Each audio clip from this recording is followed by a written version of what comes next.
like it's dark, Yeah. But it's getting better. The sun is setting later and later all the time, I notice. So, it's lighter for a longer period of time, which is great. I love that. Yeah. All right, let me just do this thing quickly. 1 second. Suzanne, nice seeing you. Milen. There's some names I recognize. Others, thank you for being here. Looking forward Exactly. to being with you. All right, so let me hit record here and then we'll get started. 1 sec.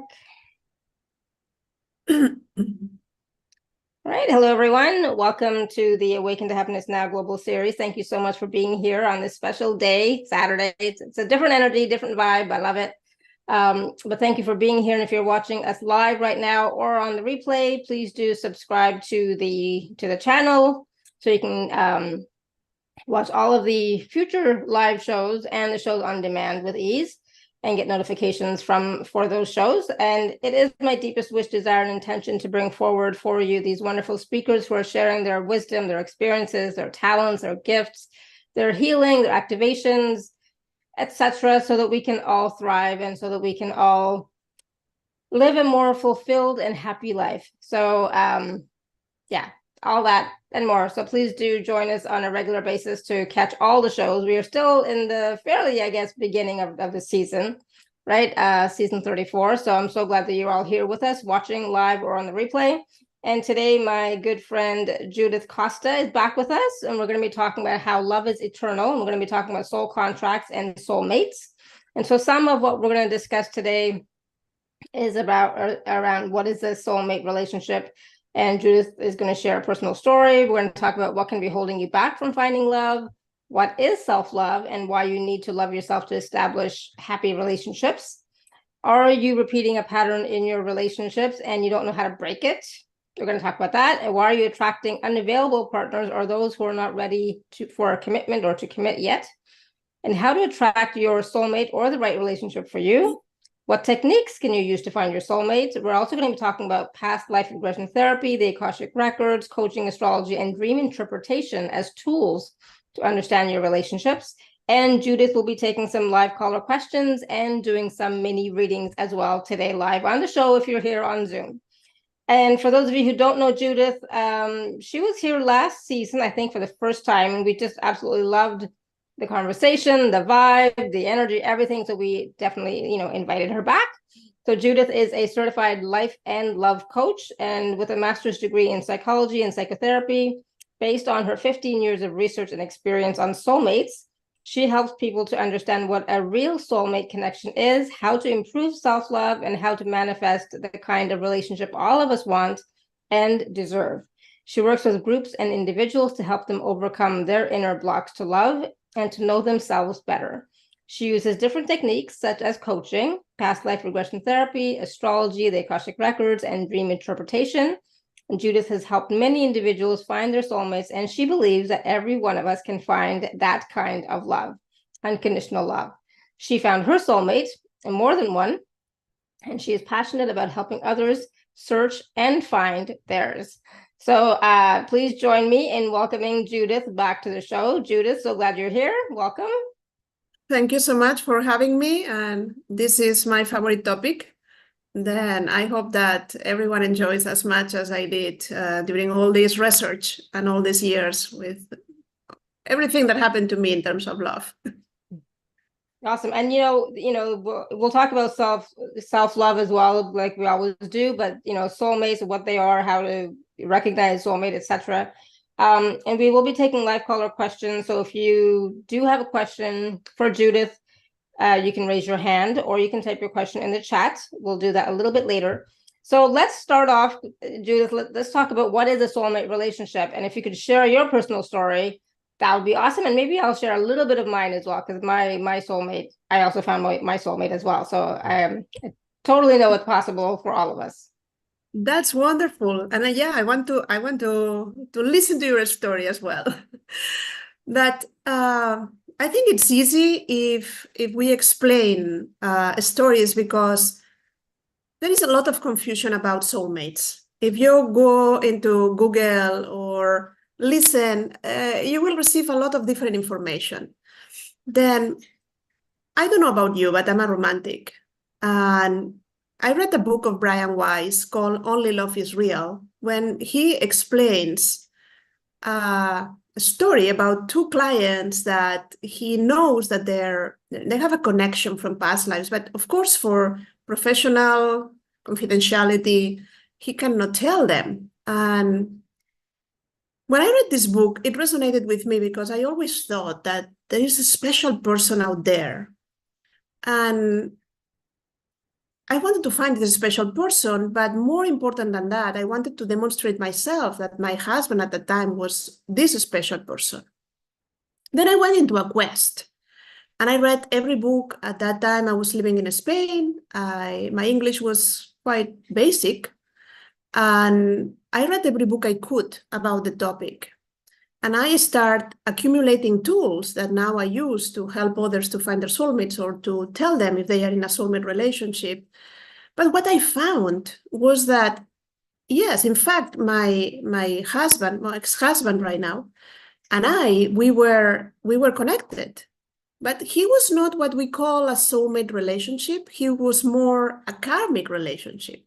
Then, anyway, there are a lot of terms that we will explain very clearly to differentiate, because I had people in my workshop, How to Find Your Soulmate, that say, yeah, it looked like the most special relationship ever, and everything was special. We had a great connection at the beginning.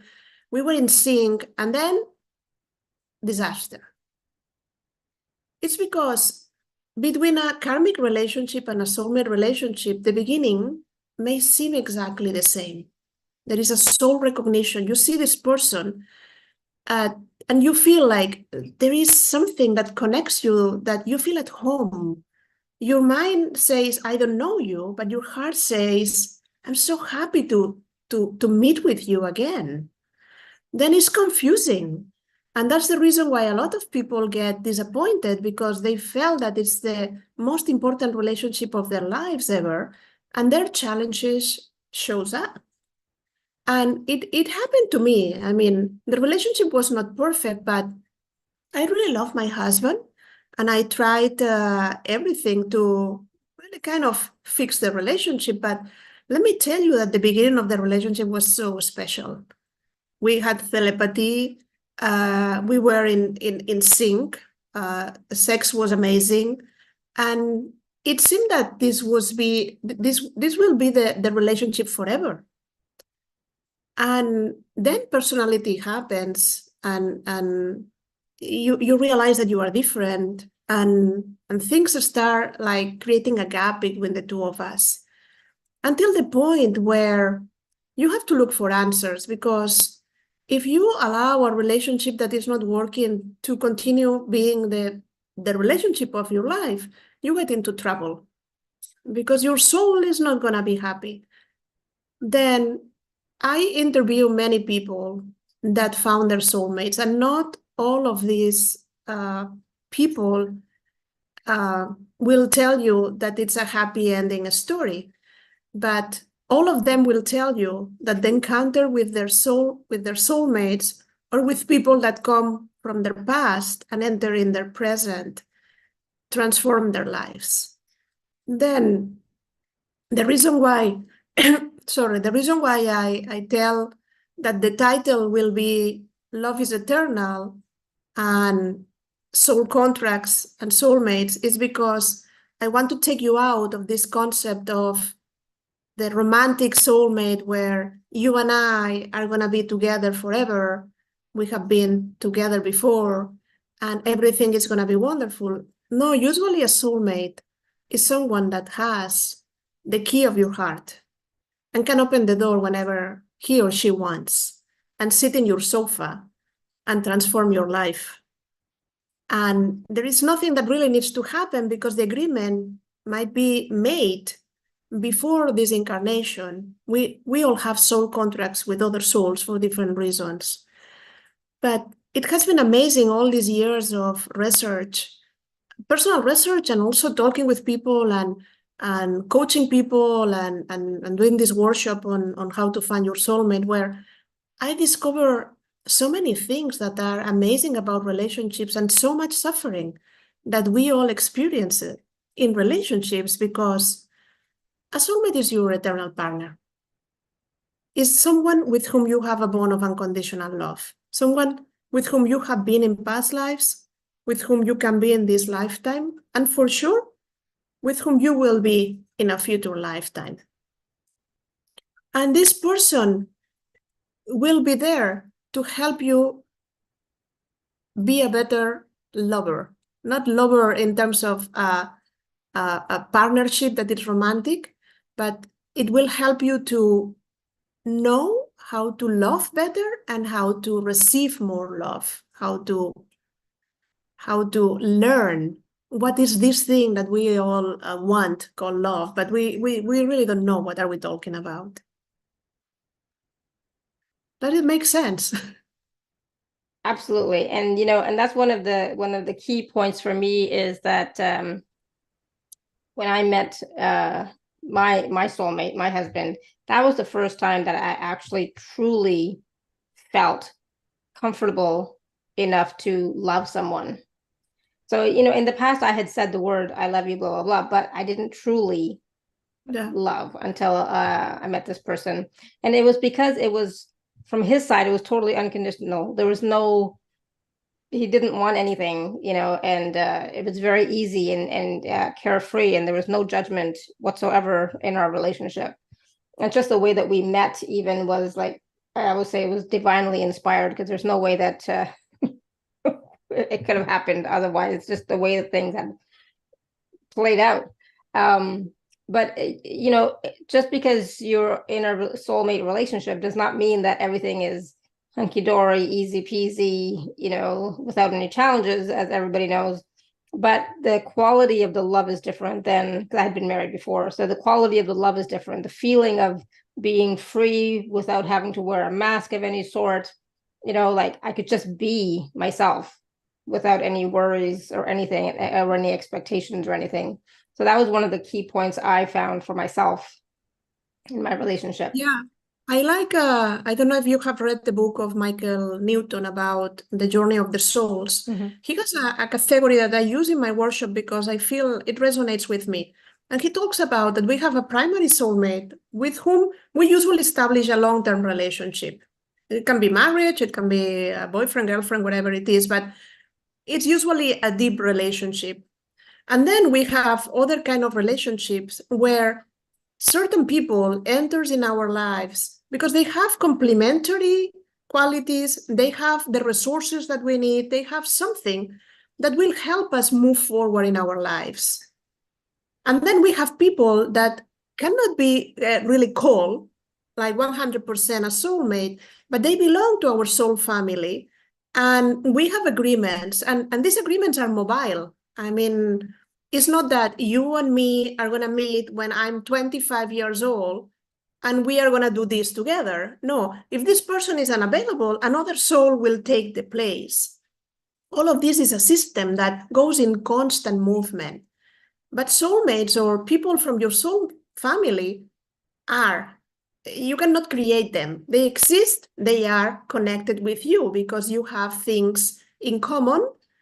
Well, we talk about past lives and future lives, but everything's happening at the same time. But just from our three-dimensional world, in the sense that we have a history together and we can have a future together.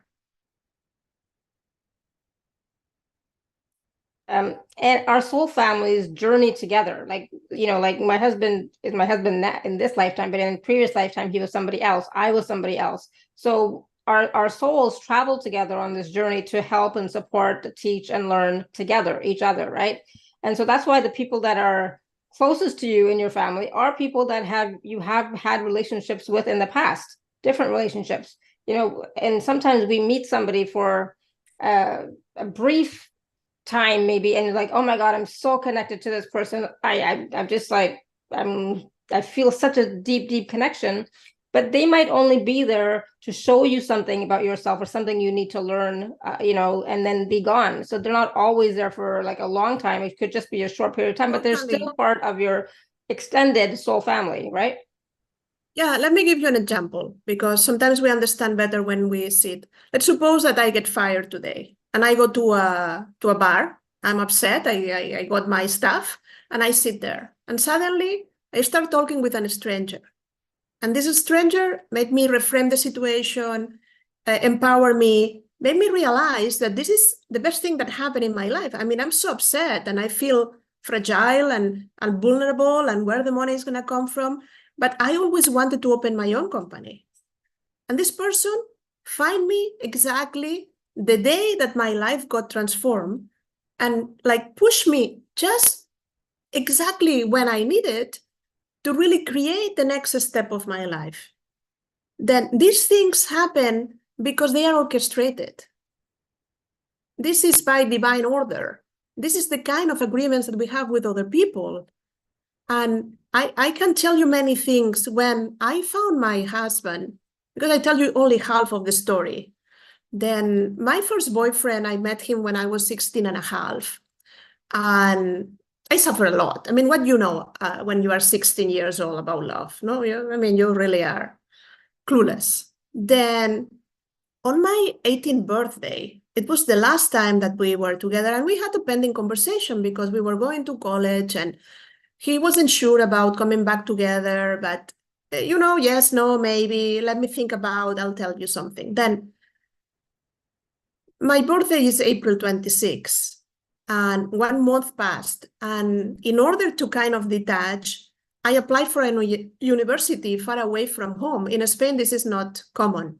It's not like in America that you travel miles far away from home. No, you go to the university that it's next to your house. But I decided to start a new life, and I asked the universe, please send me someone so important in my life that it's going to erase all this that I have with this guy. Well, 8th of June, I met my future husband. 17 years together. So intense was the beginning that really made me forget this guy completely. Well, years pass, I'm married, and I start dreaming with this guy that I met when I was 16 and a half, and it was my boyfriend. And I found it funny, like, oh yeah, I come in my dreams. And then I met him in the middle of the street in a big city like it is Barcelona. So what a synchronicity, no? I had a dream with this guy, and next day I meet him in the street. And we had what is called like a soul recognition. We were in a bakery, and when I saw him, my first reaction, I'm going to be vulnerable here, it was like, I'm going to run away and disappear. I didn't know why. Suddenly, I'm not a shy person.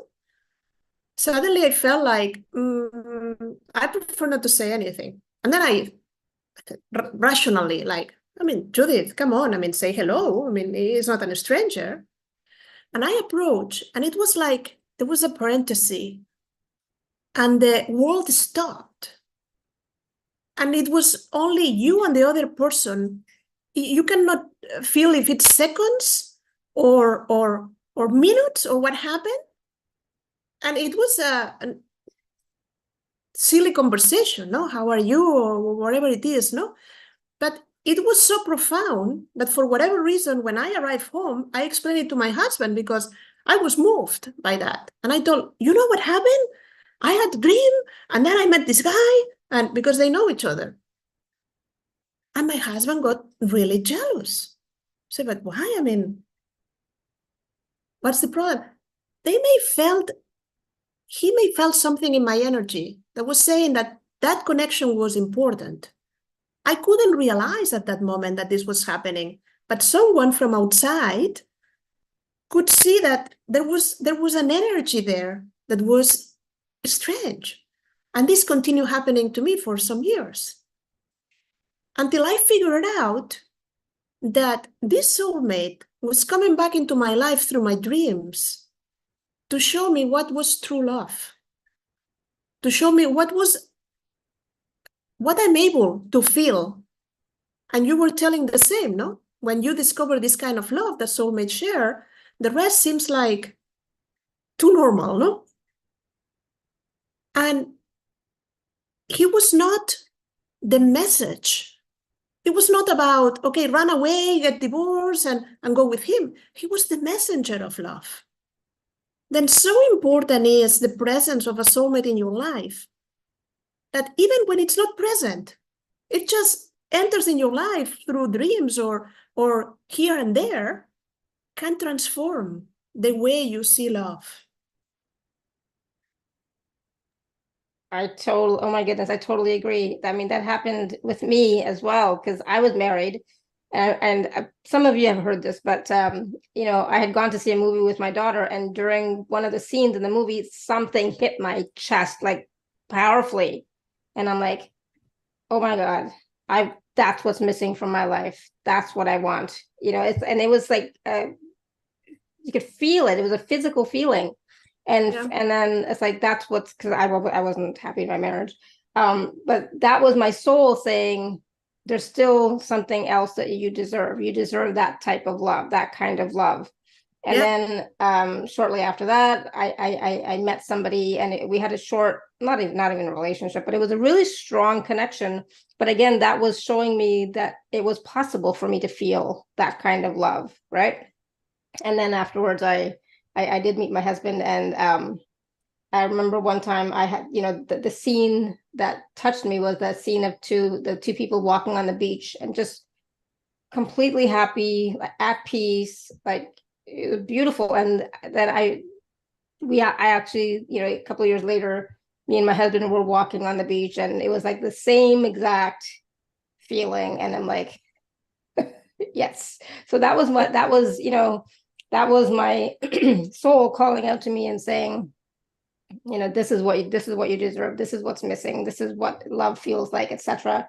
And then, you know, the universe orchestrated it in such a way that, you know, it happened.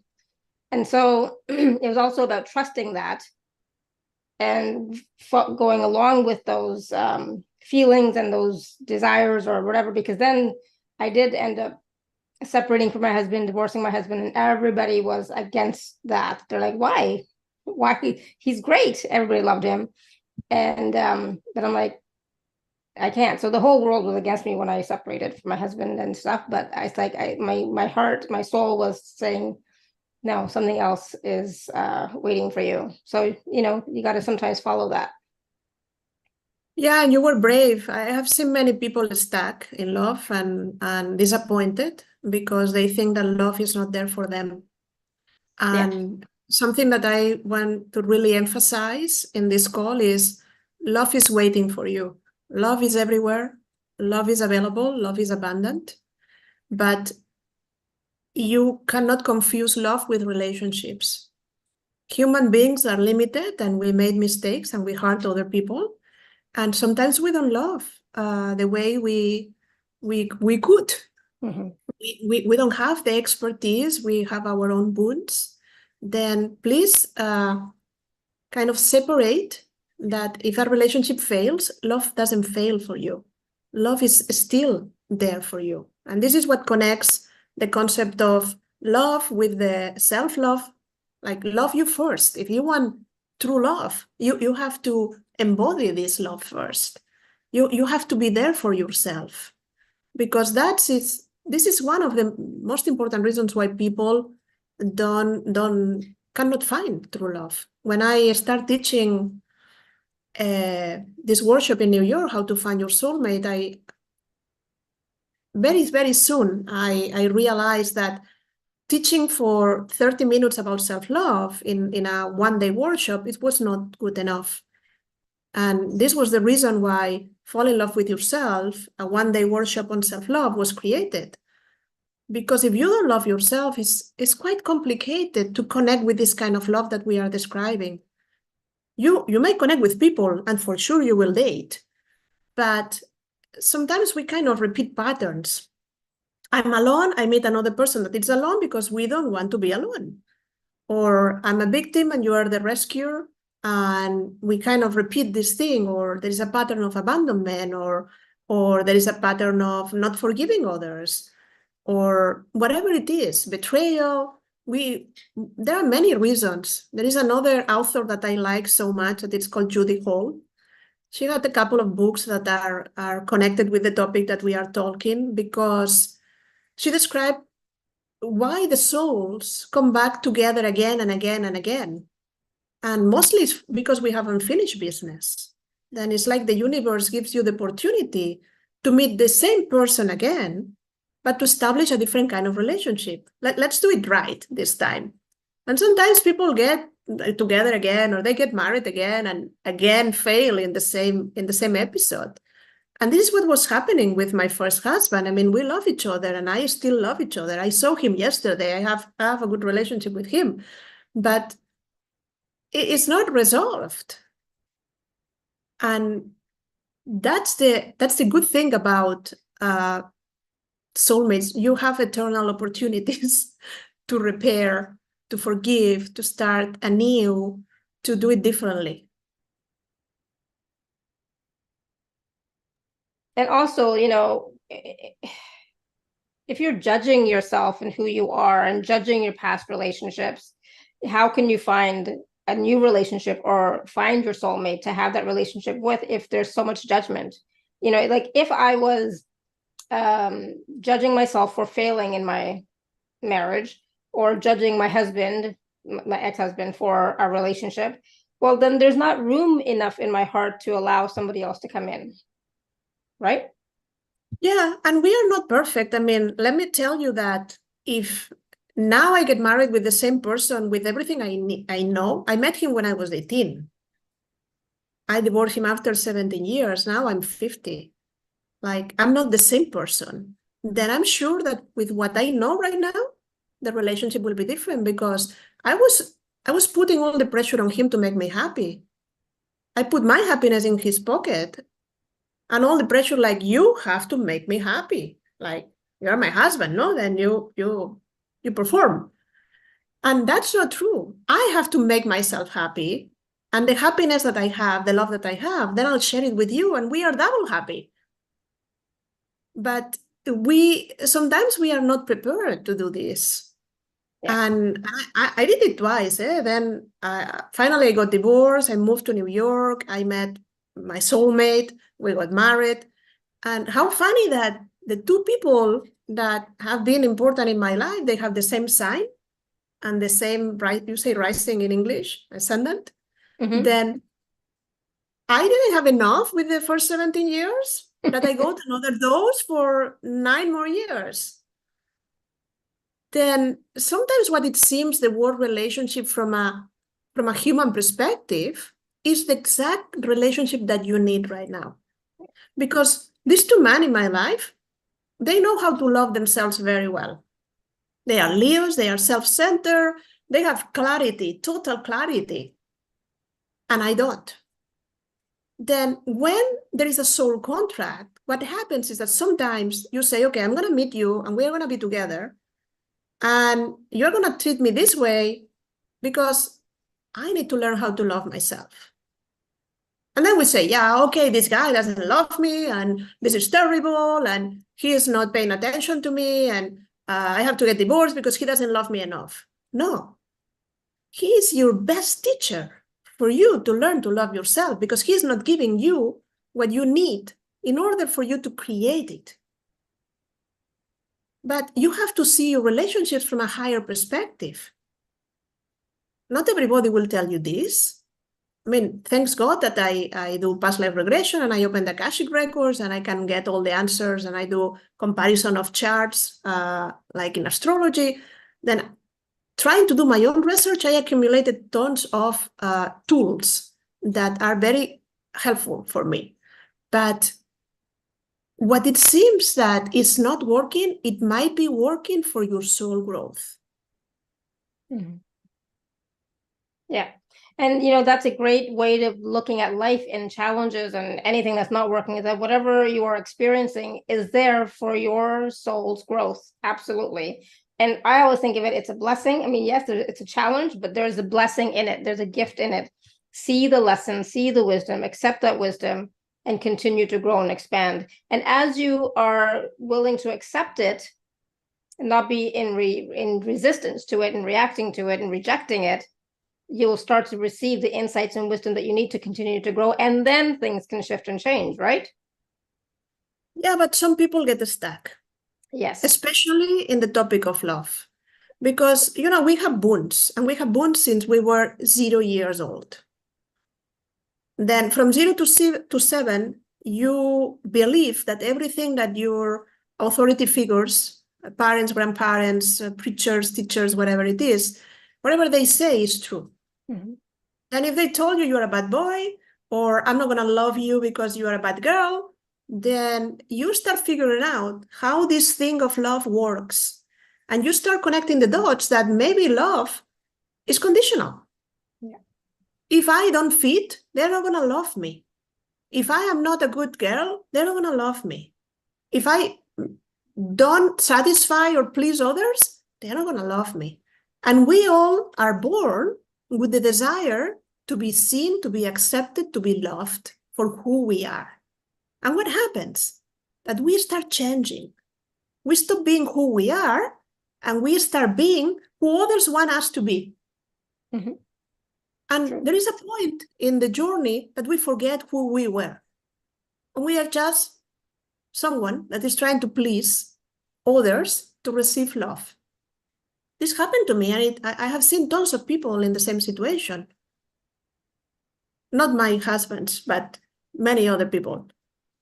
Then what can you do when you have lost yourself, when you have lost your authenticity, where you are more interested in being someone that receives love, that is not abandoned, than in really being here and do what you are here to do and being just you. You're unique. There is no other one like you. You're special. And without you, the world would be different. That's so important you are. But we forget this. And we start begging for love. Like, please give me love. Like, can you go out with me? And we beg for friendships, for partners, for the love of our parents, for the love of our kids. And we forget that we have this love already inside of ourselves, that we are a fountain of love. We are the creators of this love. We don't have to go out to find it. We have it, and if we recognize that it's inside, we will have more to share and share and share more. Absolutely, but we don't recognize it, right? And so we think that there's something wrong with us. That's why we don't have a relationship. We think that there's something missing in us, that's something we have to do, other than just, other than attract or the right techniques, but there's something within us that is wrong, which is not true. Yeah, exactly. We are very hard on ourselves. Very, and that's yes. the reason why self-love now it's a trend. Yeah. In the past, it was called self-esteem, but now more and more and more people are talking about this topic because we live in a society that have created certain rules. Then it's the rules of your country. And then are your family patterns and cultural patterns. And then it's the opinion that you have about yourself. Then it's very funny when I do consultations on the Akashic Records, because they kind of connect me with clients that lack self-love. I mean, the universe has its own marketing plan, no? That who can work with who and all of this. And a lot of clients that they may not even know that self-love is key in their lives. They have not even read my website or anything similar. They arrive there, and the message in general that a lot of people receive is that the only pressure that we are receiving is self-pressure. There is nobody out there trying to fix you, making you better, making you grow. This idea that we need to heal, let go, forgive, and fix, and all of this is a human concept. These beings from the Akashic Records that help us, they are emissaries of the divine. They really are pure unconditional love. And they see you, they meet you where you are, and they see you as you are right now, and they love you as you are. In flesh, we are not used to this kind of love. It only happens somewhere, somewhat, like with soulmate encounters, some parents with the children, some pet owners with their pets. But it's the rare thing. It's not the norm. We are raised and educated in conditional love. I love you until you stop liking me, then bye-bye. I get divorced, or I block you, or I say you whatever, get lost. Then we have the idea that love is like an exchange. While you are useful to me, you are in my life, and when you are not useful to me, don't even call me.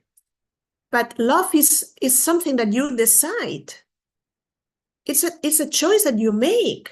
It doesn't depend on the other person. You can love someone in spite of who the other person is. It's not connected with the actions of the other person. It's your desire to love that matters. And this is very advanced. I mean, I understand that I'm talking about the PhD of love, but it's very basic at the same time. Absolutely. And that's, sometimes when it's, as a mother, it's much easier to love my children. As a mother, it's easier to love my Neo, right? There's nothing required. I just I will love them regardless of what they do, what they don't do. It's there, right? It's unconditional.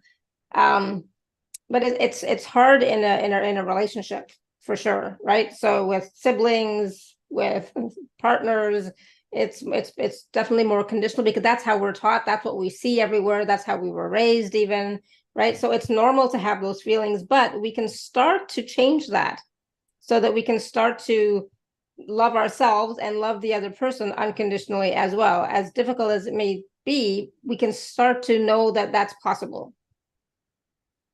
Yeah, let me go back to soul contracts, okay? Because when we incarnate, your soul comes here with an agenda, okay? Has a book with details of things that want to accomplish, has a plan.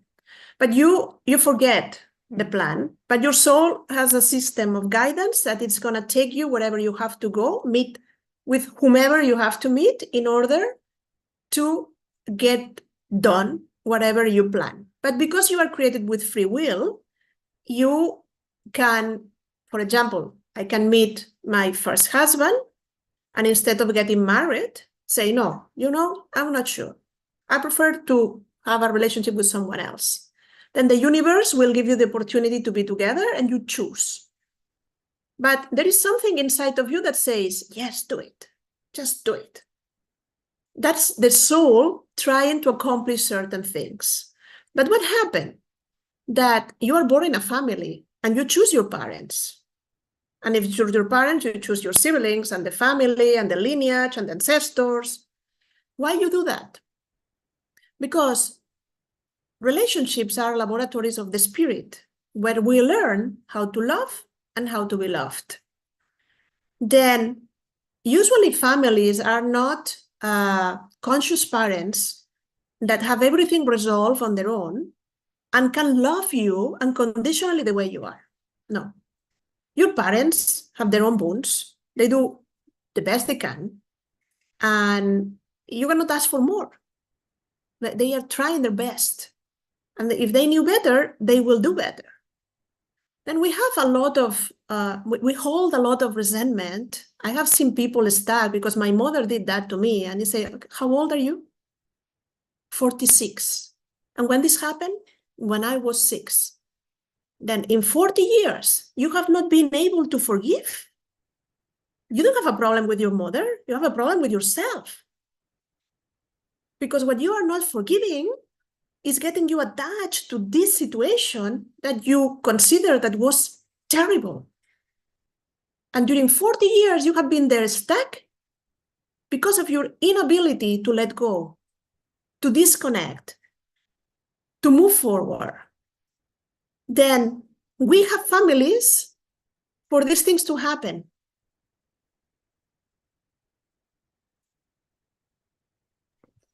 Yeah, that is a powerful truth. You know, we hold on to grudges, we hold on to old stories, we hold on to old wounds, old pain. Absolutely.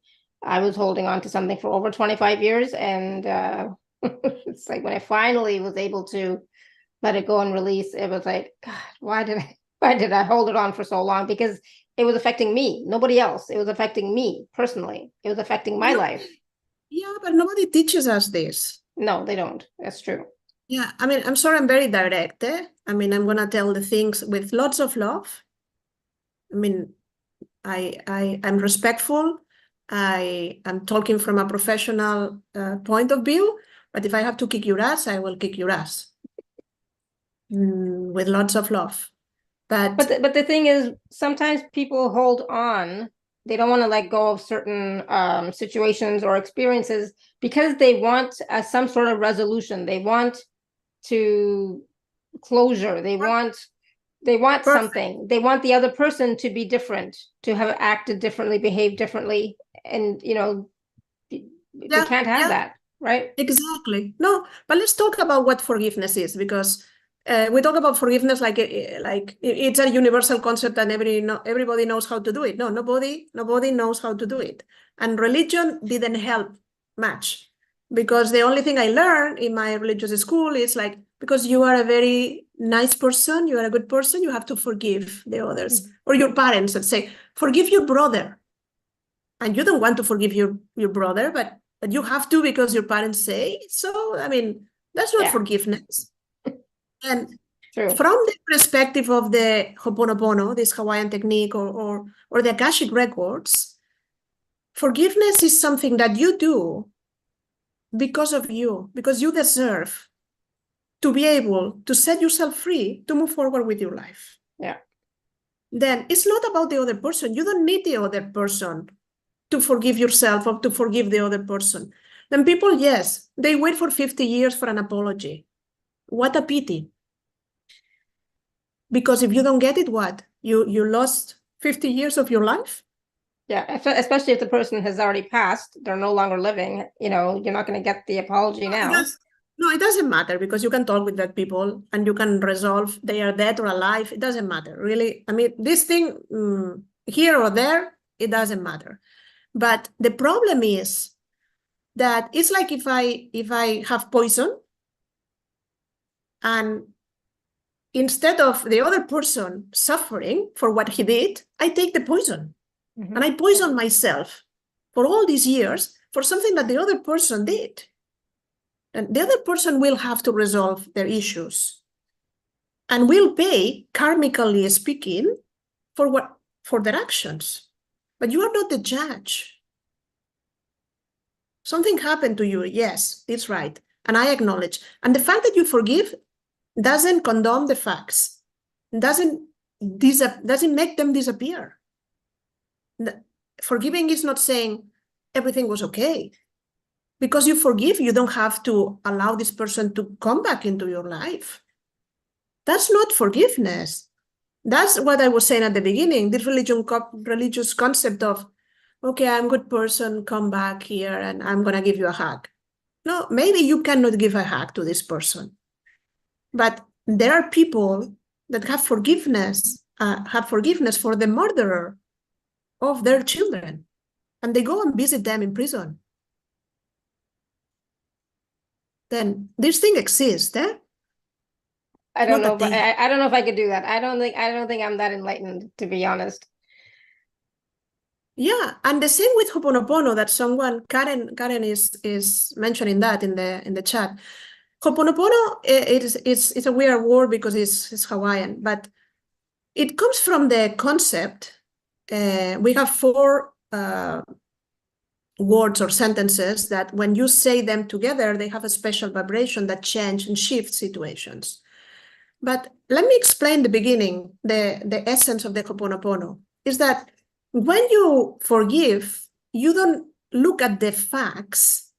You are forgiving whatever you brought to the situation that created what is happening. Then there was a psychiatrist that was working in a hospital for kind of high security prisoners with mental health issues. And he never saw any of them in therapy. Just was going through the hospital saying, I love you, I'm sorry, please forgive me, thank you. I'm sorry, I love you, please forgive me, thank you. And one by one, the inmates, the people that were there were getting better, and they were leaving the hospital until they had to close a wing. And then it was such a success, no? And people say that this guy was like a master in terms of talking with people and making them change, no? Like the conduct, the behavior. No, it's like, if you have a problem with someone or someone else is creating a problem on earth, there is a part of ourselves, because we are all one, we are all connected, that contributed to that. Then you don't want a war in the other part of the world, because that's bad and everybody's sad that people are dying. But then we go and have our private wars.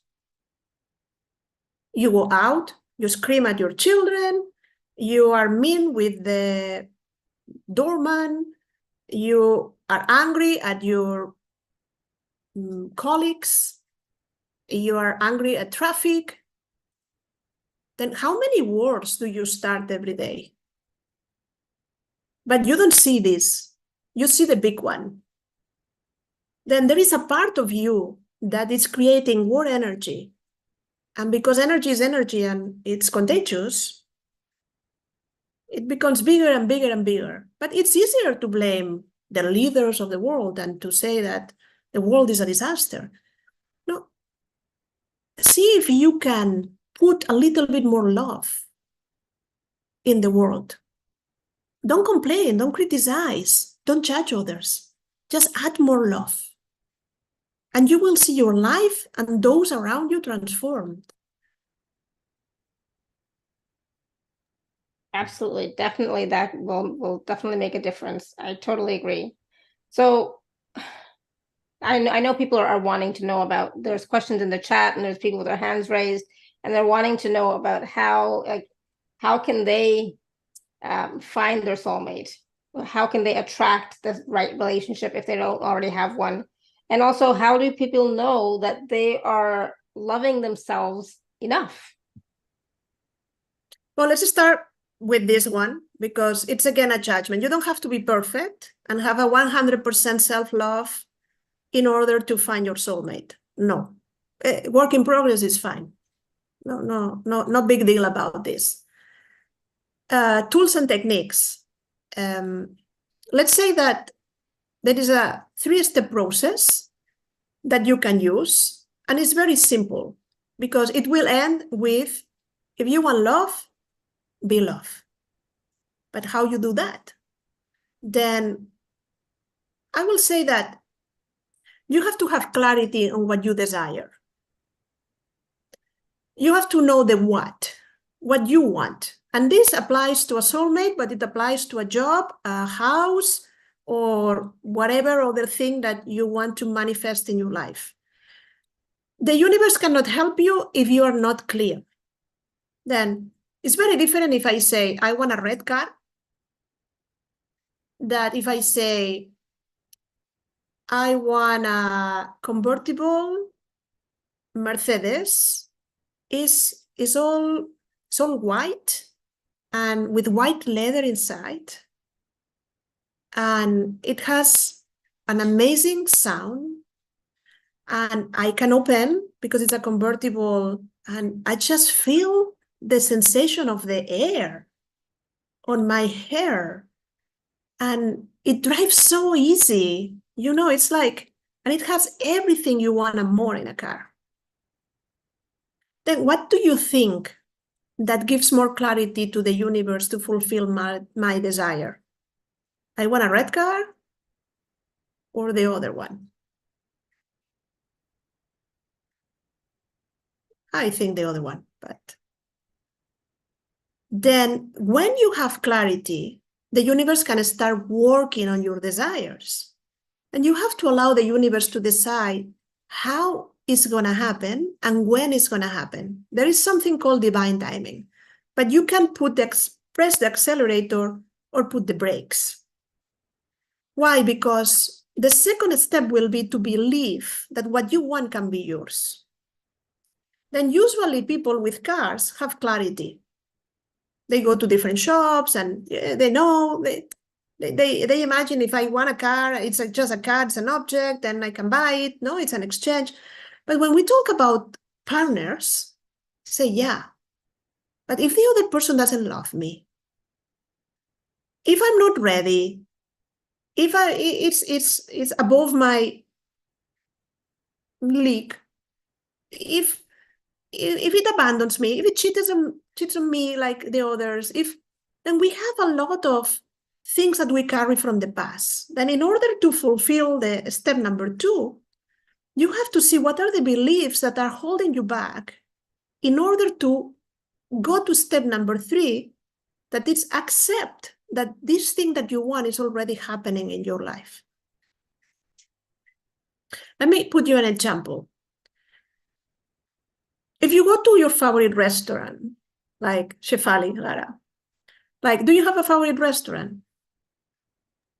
Yes. Mm-hmm. And I know exactly what I'm going to order. Okay. Do you go by car or walking? Car.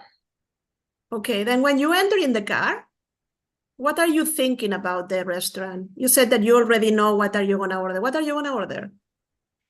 I mean, the food is always great, but if they have this one specific dish, I'm going to order that. I'm going to order this specific dessert. You know, I already know, unless I see something else on the menu that I really like, because it's amazing. But I've already got excited about what I'm going to have. And your mouth waters? Yes. Yes, and I start feeling really good because it's like, I'm going to have this and I'm going to have this. Yes, definitely. And I'm going to sit outside in the sun. Yeah, then you are not in the restaurant, but you are having the experience already. Mm-hmm.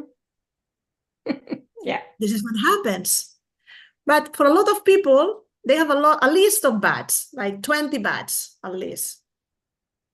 When you go to a restaurant, you are not thinking, maybe they are closed. Or maybe they don't have a table for me. Maybe they have been a fire and I cannot eat right there. Maybe they are run out of my favorite dish. I'm sure that when you enter in the car, you don't have all these problems. No. I never think of that for sure. Then why everybody thinks that getting into a relationship with your soulmate is so complicated? Because something happened to them in a different moment of time, and it's not the past. They didn't live it in the past. It's the present.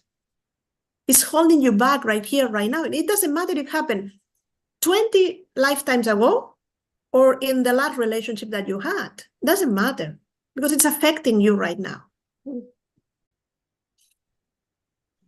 Hello, Judith. Hello, Lara. This is a very important call and so much wisdom and so much information and nuggets. What sort of question can I ask?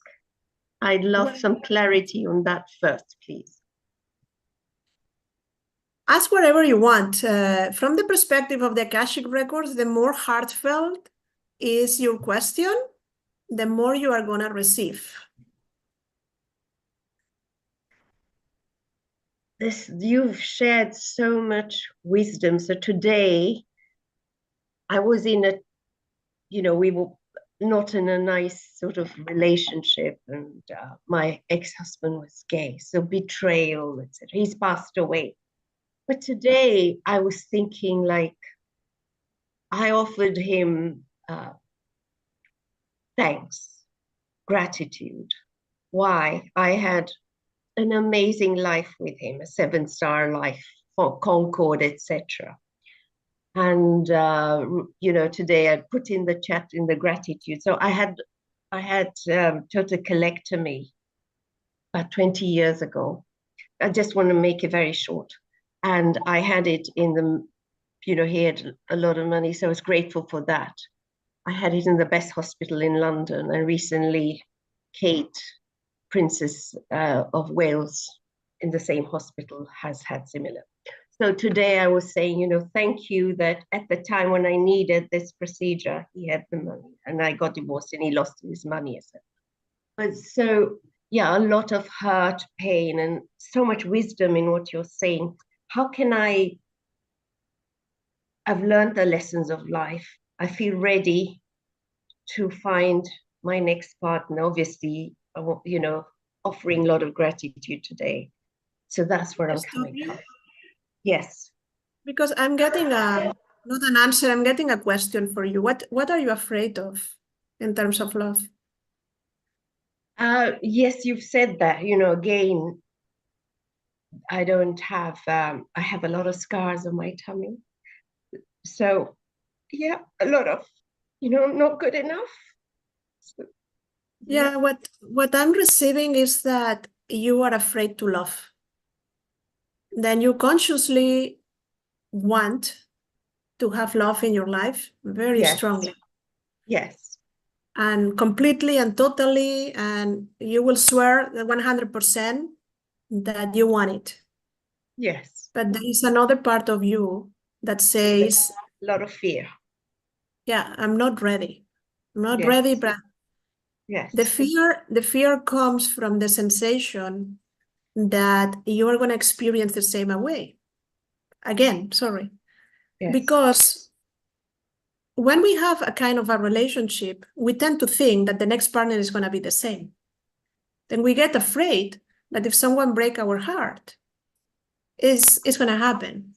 Then what I have seen many times is that we close the door of the heart, like double key, Yes. and then we throw the key into the ocean.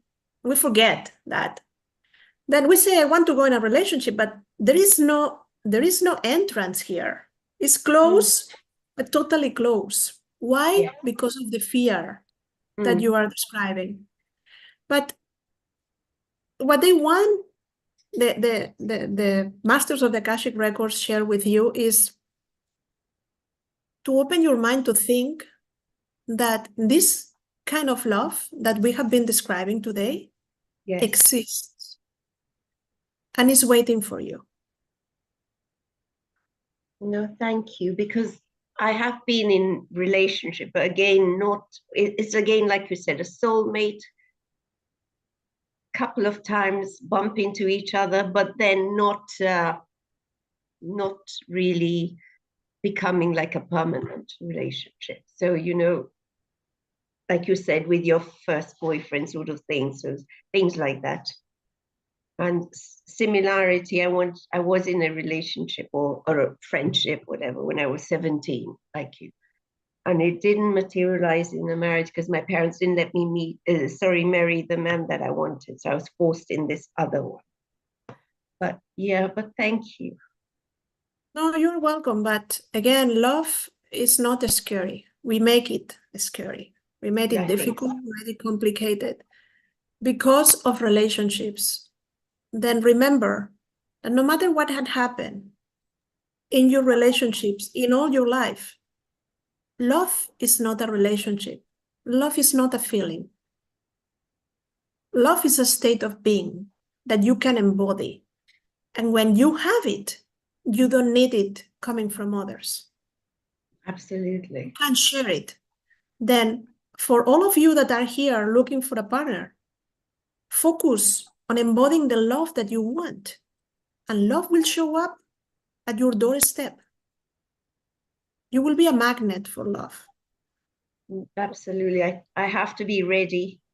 Can I just add something to this from Manisha? Yes. So Manisha, you're worried about, one of the things, the scars and stuff. But do you love yourself in spite of the scars or even with the scars? This is exactly, yes, no. Because, we think of it. I've had, procedures to remove, but they're quite deep and they're quite many. So, yeah. So, just to be really vulnerable and transparent, when I first separated from my ex-husband, and one day I remember getting out of the shower and I happened to look at myself in the mirror and I'm like, who's gonna want this? Like who's gonna love this? And it was a really not a very nice moment, right? But then, so I got into the feeling and everything, and then it's like, you know what? Whoever it's going to be is going to love me regardless of how my body looks. It doesn't matter what the body looks. It's about the soul, and it's about our connection and our relationship. It's not about the body. And to be honest, my husband's never looked at my body that way, so it's like he doesn't even see my body, so it's different when you can accept yourself, scars and all, warts and all, everything and all.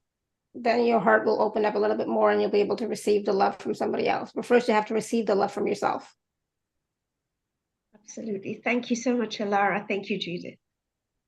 No, thank you. And thank you for sharing, Alara. Very important. Thank you, Manisha.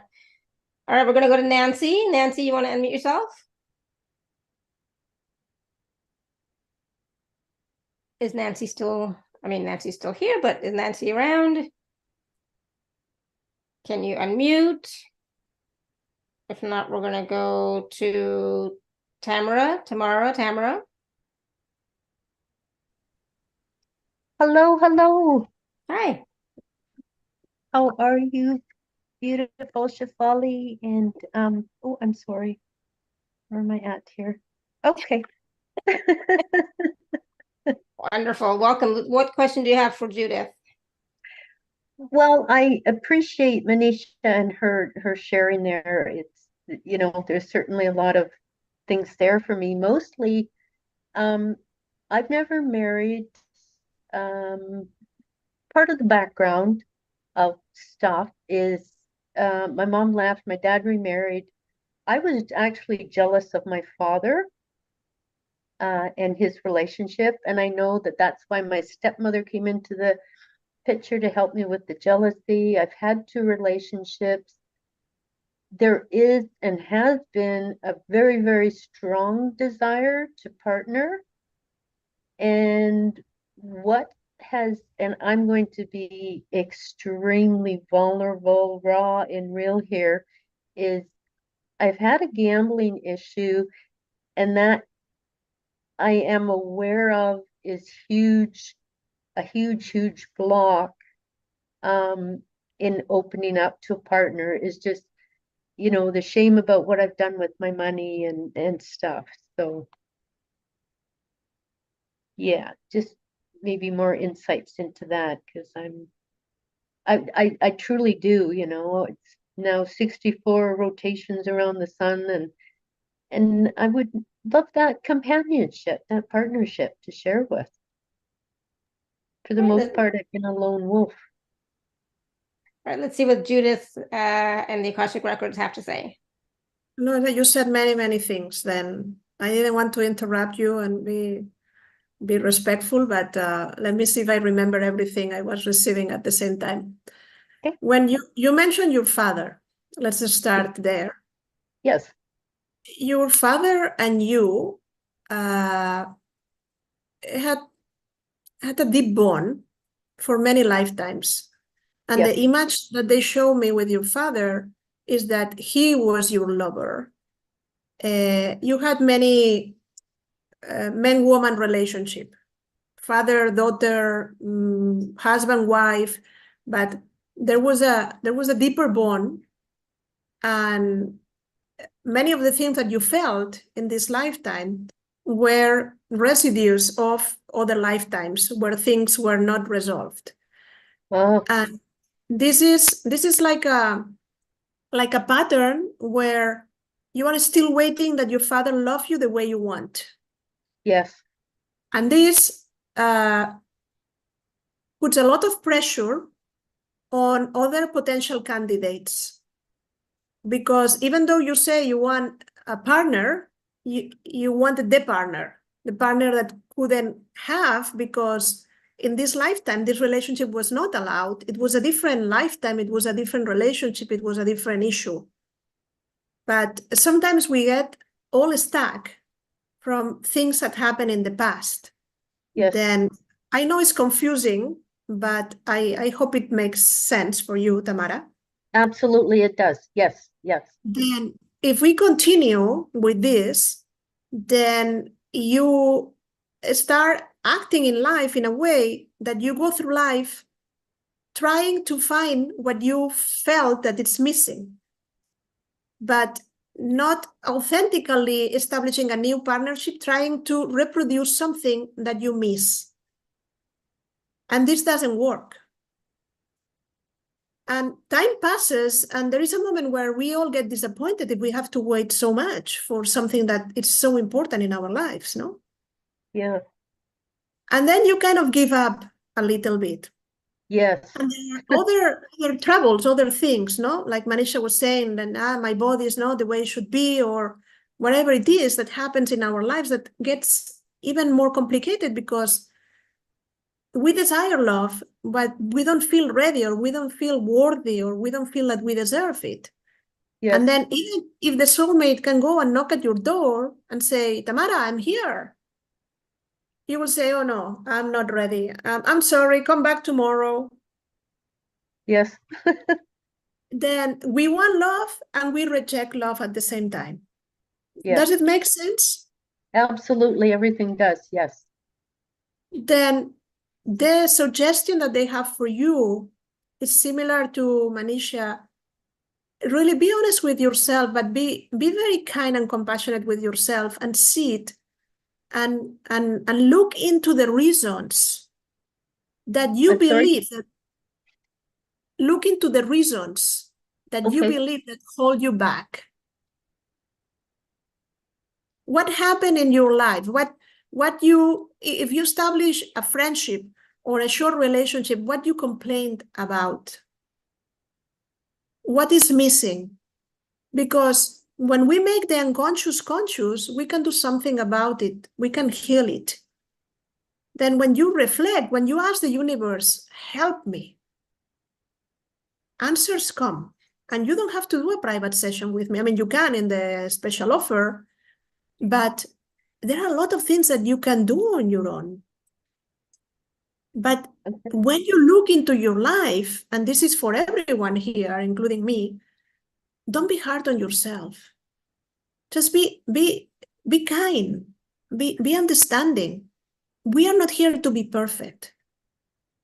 We are here to love ourselves a little bit more every day. That's enough. Mission accomplished. I hope this helps. Yeah, no, oh, beautiful. Like, just absolutely, totally agree with everything. And it's interesting that it was a shock that you mentioned my father and I were in relationship. And before he passed, like 3 days before he passed, I spoke with him and we were arguing, and he says, oh, for Christ's sake, let's go to the past.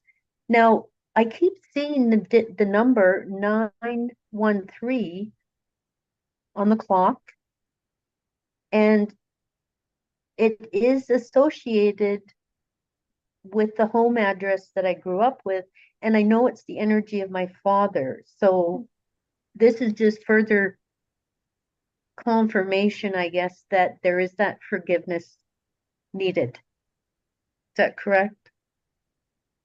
Yeah, coming back to what I said before, Yes. love is eternal means that love never dies. Yes. The person may not be in this realm. Yes. But what unites you with anyone is the love that you have shared. Then it doesn't matter if your father passed away and you are still here. The communication is open. Yes. The possibility to forgive, the possibility to talk, the possibility to receive guidance from the other side is there. Then it's not surprising that your father approached. For some people, happened in dreams, visitations in dreams, special occasions like anniversaries or birthdays, or when the death is recent. There are many different things, but the reason why this title is Love is Eternal is because I really want to convey the idea that no matter if someone dies, no matter if it's in another lifetime, love is an energy that puts you together. We are all one, all connected through love. Okay. We are all this ocean, and your father and you are 2 drops of this ocean Yes. that had an intimate connection, and in this lifetime has been father and daughter. Okay. I won't take up any more time. Thank you ever so much, Judith. You answered a lot of questions. Bless you and thank you so much. No, thank you. But I believe that we learn from everyone that brings a question, and the answers are not only for Tamara or Manisha, are a little bit more general. There is a reason why we are all together tonight. Okay. Thank you, Tamara. Thank you. All right, we're going to go back to Nancy. I think Nancy can unmute now. Yes, I'm unmuted now. Awesome. Hi. Hi, I have a question. I just met somebody recently who's really funny and makes me laugh. And it just really surprised me because I'm past 60 and he just popped into my life and I don't know, explanation or help or something. What does age have to do with anything? Oh, well, I'm a little bit older than he is too. So, All right, let's see what Judith has to say. I would like to know what is your question, because I'm getting a no. oh, I just wondered if he was my soulmate. And then no in capital letters. It's Oh, a no. okay. Okay. But what are you trying to figure out? You can still have fun with him. You can still enjoy your life.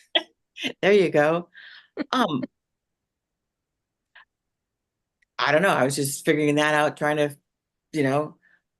see where things were or how they could be. It just was a Yeah, surprise. that's exactly where they are going. Okay. We all have expectations.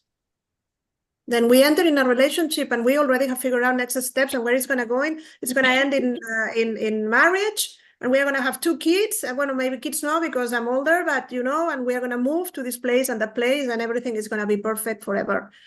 And that's not how relationships work. And it's very funny that Lara was saying, that you can still have fun. Then we have to understand that when you enter in a relationship, you have to allow things to unfold. Right. And all the answers that you want will appear at the right time. You just have to listen. Okay.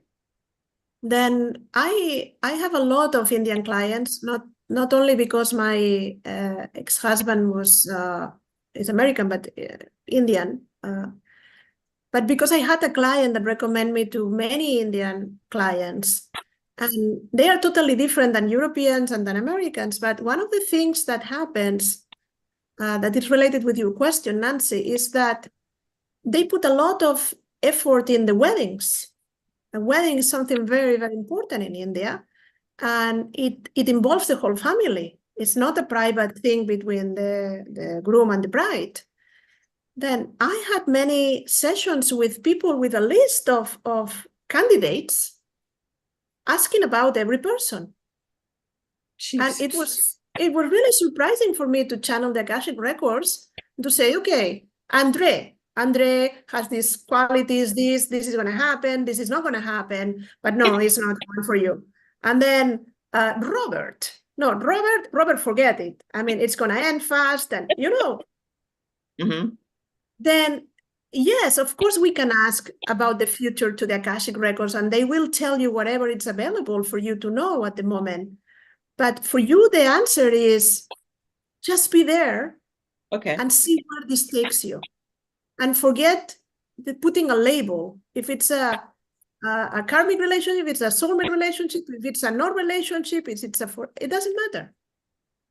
Just be there and live the love. Okay. Thank you. I love that. Thank you, Nancy. Live the love. Just have fun.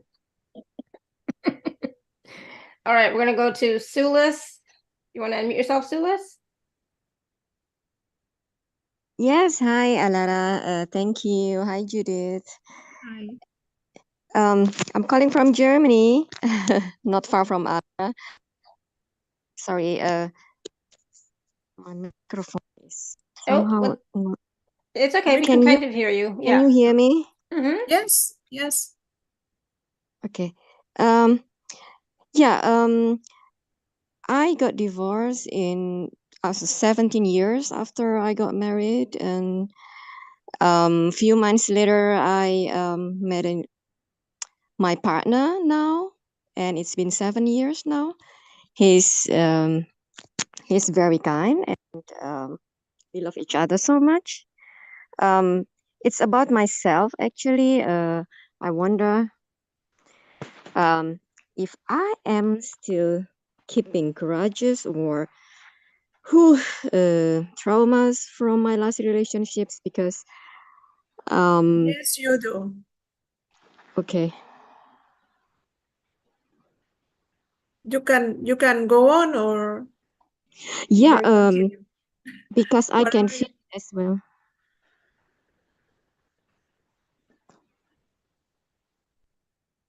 Okay, then let me tell you what I'm receiving. It's similar to what we were talking with Manisha, Mhm. that if we have to summarize it in a sentence, will be you are afraid to love fully, completely, openly, like you're guarding your heart. Mhm. And even though you are in a relationship, you cannot give yourself completely to the other person because you are afraid that something is going to happen to your heart. Then Yes. you give until a point. And this is felt. It's felt internally, but it's also felt by the other person, maybe unconsciously. Maybe it's a conversation that you will never have. But it's important, as you said, to realize. You were saying, I notice. It's important to observe ourselves and look at those parts that are not resolved in ourselves. Yes, exactly. I've been observing myself. I've been doing healing, and I'm on my healing journey now for the last 3 years, and yeah, I can still feel some patterns that are still, holding me back. But I'm not really sure. Yeah. Now I know. Yeah, it's fear, right? Fear to love. It's totally fear to love, but it's justified. Okay, the things that you feel are not inventions. We have to honor the feelings, because if there is something that you feel, there might be some truth. The problem is that your fears come from past lives. Long, long, long, long, long, long, long time ago, Mm-hmm. you decide that loving was not safe because you establish partnerships or marriages with men that not only didn't love you, that abandoned you, didn't treat you well, or abandoned your Mm-hmm. children, that life was complicated. And as a woman, this is something that I see again and again in regressions and in consultations. I have to say that I work 90% with women and 10% with men, but there are many incarnations where women, we didn't have any option than to shut up and be there, no matter what was happening. Then this is very traumatic because we all accumulated lifetimes as women where there was abuse, or there was mistreat, or there was not true love. And we Yeah. couldn't do anything because we didn't have the financial means, or we couldn't take the children and leave because our social status was not the right one. Then what I'm getting is that your fear to love is a wall of protection that you build because of all of these relationships that you experience where you never had true love. Then you don't really believe that true love exists. You understand a partnership, no? Like you and me together. But Yeah. you and me together, like fireworks and happiness and this kind of love that Alara was describing, or Shefali, it's difficult for you to connect with it. Does it make sense? Yeah, despite all of those past life experiences, well, as I said, I have been observing myself because it feels strange because we love each other so much and I love him so much and and he is also, you know, always there for me and he understands my past struggles. Sulis, sorry, what is his name? Matthias.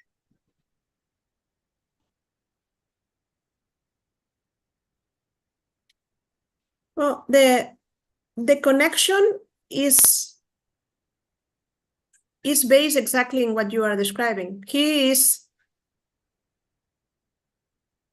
part of your soul group, Okay. and he entered in your life to give you the reassurance that you can be loved as you are. You still don't believe it, but he tries hard. Oh God, this is what he's been saying to me for years. Like, I just need to believe that, Yeah, I'm lovable just the way I am, and that I should have no fear. And yeah, every- this is exactly step 2. When we were saying step 2 is believing that love can be yours, Mhm. then that's the problem. No matter if you are in a relationship or you are not in a relationship, if you don't believe that you can be loved, then love cannot really enter in your heart because there is a wall. Like, there are lots of bricks there, like, be careful, don't hurt me.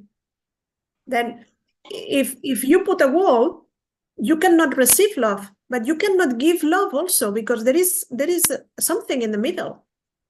Mhm. And love is a flow. It has to be given and it can be received. It has to be given, it can be received. Yeah. So I should be grateful for him because he's still there. Yes. He's still standing there, even though sometimes, I put a high wall and then, This is exactly why soul contracts exist. yeah, exactly. I wanted to know what my soul contract is with him because it's strange. It's like, oh wow, what's wrong with me? There is nothing wrong with He's you, doing his but job, right? He's fulfilling his contract. Sorry, Judith, go ahead. no. I was just want to say, like, one day at a time, take a brick and put it down. And when you realize there is not going to be a wall, but this is up to you. He cannot resolve the problem. He can support you, but he cannot Yes, do it for you. yes, he said that as well. And he's leaving it up to me and he's giving me always time and chance and so much love and yeah, I'm very grateful. No, that's unconditional love. Yeah, thank you so much. Patience. I'm Awesome. sweating. Thank you, Sulis. Yeah, and you know what? You mentioned about you've been on a 3-year healing journey. Well, honestly, the healing journey is a lifetime journey. It's not a I time know. that you can measure, right? So just one Right. step at a time, one day at a time, and love yourself too. Be grateful for yourself too. Yeah. Yeah, thank you. Awesome. Thank you, Thank both you. of you. Blessings. Thank you. Blessings Blessings to for you you too, too. Sulis. Thank you.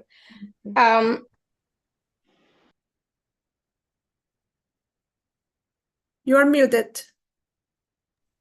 So one of the key points I just wanted to share from Sulis's conversation was also, when I first met my husband, Robert, the one right now, at the beginning, I had all sorts of fears come up. There were so many fears, and I had to tell myself over and again, he is not the same person as that other person. This is not the same time. This is not the same place. He is totally different. I am different than I was back then. So I had to do a lot of healing, do a lot of work on myself, do a lot of, acceptance of who he is and not comparing him to somebody else. So those fears, it's natural to have fears. right? But sometimes we do have to tell ourselves that, no, this is not the same thing. It's totally different. And so there's a lot of work for me too that went into feeling safe in this relationship and feeling okay with it. So wow, wonderful questions, wonderful conversation. I do want to take a few minutes and talk about the packages, and then if we have time, we can go back and do a few more quick questions, if that's okay, Judith? I'm not in a hurry, then All right, you good. control the timing. All right, well, so I'm just going to put the link in the chat for everyone just in case, but I'm going to share my screen. We'll talk about that, and then we'll come back and see if we can take a few more quick questions. So give me one second while I share this, because my voice is, going. So it's like, let's, hopefully you can see my screen. Okay, perfect. So Judith has 3 packages that she's sharing with us today. Package A is a 30-minute Akashic Records consultation with Judith. Package B is a self-love workshop or a soulmate workshop. And package C is a 30-minute Akashic Records consultation and a self-love workshop or a soulmate workshop. So we're going to talk about all 3. And we did Akashic Records consultations last time when Judith was here. So for some of you, it might sound familiar, definitely. But Judith, let's talk about the 30-minute Akashic Records consultation. Yeah, for those of you that have never heard this term, the Akashic Records is like the book of your soul, where everything about you is recorded. Every feeling, every experience, every event, it's energetically recorded, and it exists. It exists in a field. And we call it this name, Akashic. Akashic comes from Akash in Sanskrit, that means the ether. But it's like when you have your photos in the cloud, but you can see them in the mobile, no? Then these Akashic Records contain the journey of your soul since your inception, since your separation from source, this lifetime, this incarnation, and also the future development of your soul. Then the Akashic Records consultation is based on the questions that you want to resolve, these issues, this guidance, these things that you always wanted to ask someone and you didn't know who can resolve these things. In a half an hour consultation, I see there is a problem because we put 1 hour, but this time is 30 minutes. Then here is a 50% off of the regular price. And in 30 minutes, we will have a lot of time. Time flies, but we will have time enough to go over 5 topics and do some healing or resolution. It's a very powerful session, and we did it last time. It worked really well, and wanted to offer this as well. But because we are talking about self-love and soulmates, I have planned for February, just right before St. Valentine's, because February is the month of love, 2 workshops. The first day is Fall in Love with Yourself on Saturday, and the second one on Sunday is How to Find Your Soulmate. The order is this one because, as we said, one of the important things to find your soulmate is to learn how to love yourself. But you can register independently to one or another. You have in the page all the information, the benefits, or you can call me and I will explain you exactly what are you going to get. Both workshops are intensive. It's 1 day, 7 hours with me. Then it costs the same to do a workshop that 1 hour of coaching with me. Then it's a great deal because I can coach you, I can help you with the Akashic Records, and we can really go deeper than what we are doing here, that it's just a simple question. No, imagine if you have 7 hours to work on yourself, building this love for yourself, or going step by step on what is holding you back. Why are you not finding the soulmate? What you can do, what do you need to unlearn or to transform? Then that's the reason why I do these workshops in an intensive. I can do like something simpler, like 2 hours, but for me it doesn't work the same. And for those of you that feel like one workshop or the other, or maybe both, will help, we created package C because some people want, okay, in the workshop I find out that I have these blocks, but I need to resolve it. Then you can do the Akashic Records consultation after the workshops in order to really focus on those aspects that are more difficult for you. Like, for example, some people get stuck with forgiveness, others with self-love, others because they have agreements that come from past lives, like soul agreements. Like, for example, if you say someone when it's about to die, I will love you forever, this stays lifetime after lifetime after lifetime. And then it creates blockages. Then you can renegotiate agreements, you can learn about relationships and how to really let go of the past. Then all of these things is what we do in the workshops. If you don't like to share and to be in a group, well, it's not a big group. The workshop is reserved for 10 people maximum. And if you prefer to work individually, you have the option of doing the Akashic Records consultation. And it's special, it's different, but I think one or the other will help you. It's more about what you prefer, both like individual in a session, private, or working in a group, where you are not going to learn only from me, you are also going to learn from other participants as well. Awesome, thank you. And so yes, these 3 packages are available. There is payment plan available for all 3. And of course, if you are an Inner Circle member, please use your gift code as well. If you decide you want to do both the self-love workshop and the soulmate workshop, you just have to buy package B again twice. And then that way you can have access to both, okay? So yeah, that's let me say that if anyone has questions, you can just raise your hand and say, I have a question about this, and we will resolve it, because I'm sure that it will help the group. Yeah. But there is a 50% on everything. Then I usually don't offer this. If you go to my website, you will find it full price. This is because Shefali and I, we have this connection, and we want you to get the maximum support, help, guidance. But this is not normal, and it's not going to happen unless we do something similar. Last time was an Akashic Records, and this time I really feel like, because we are in February soon, and this St. Valentine's special, that to create this weekend, love weekend.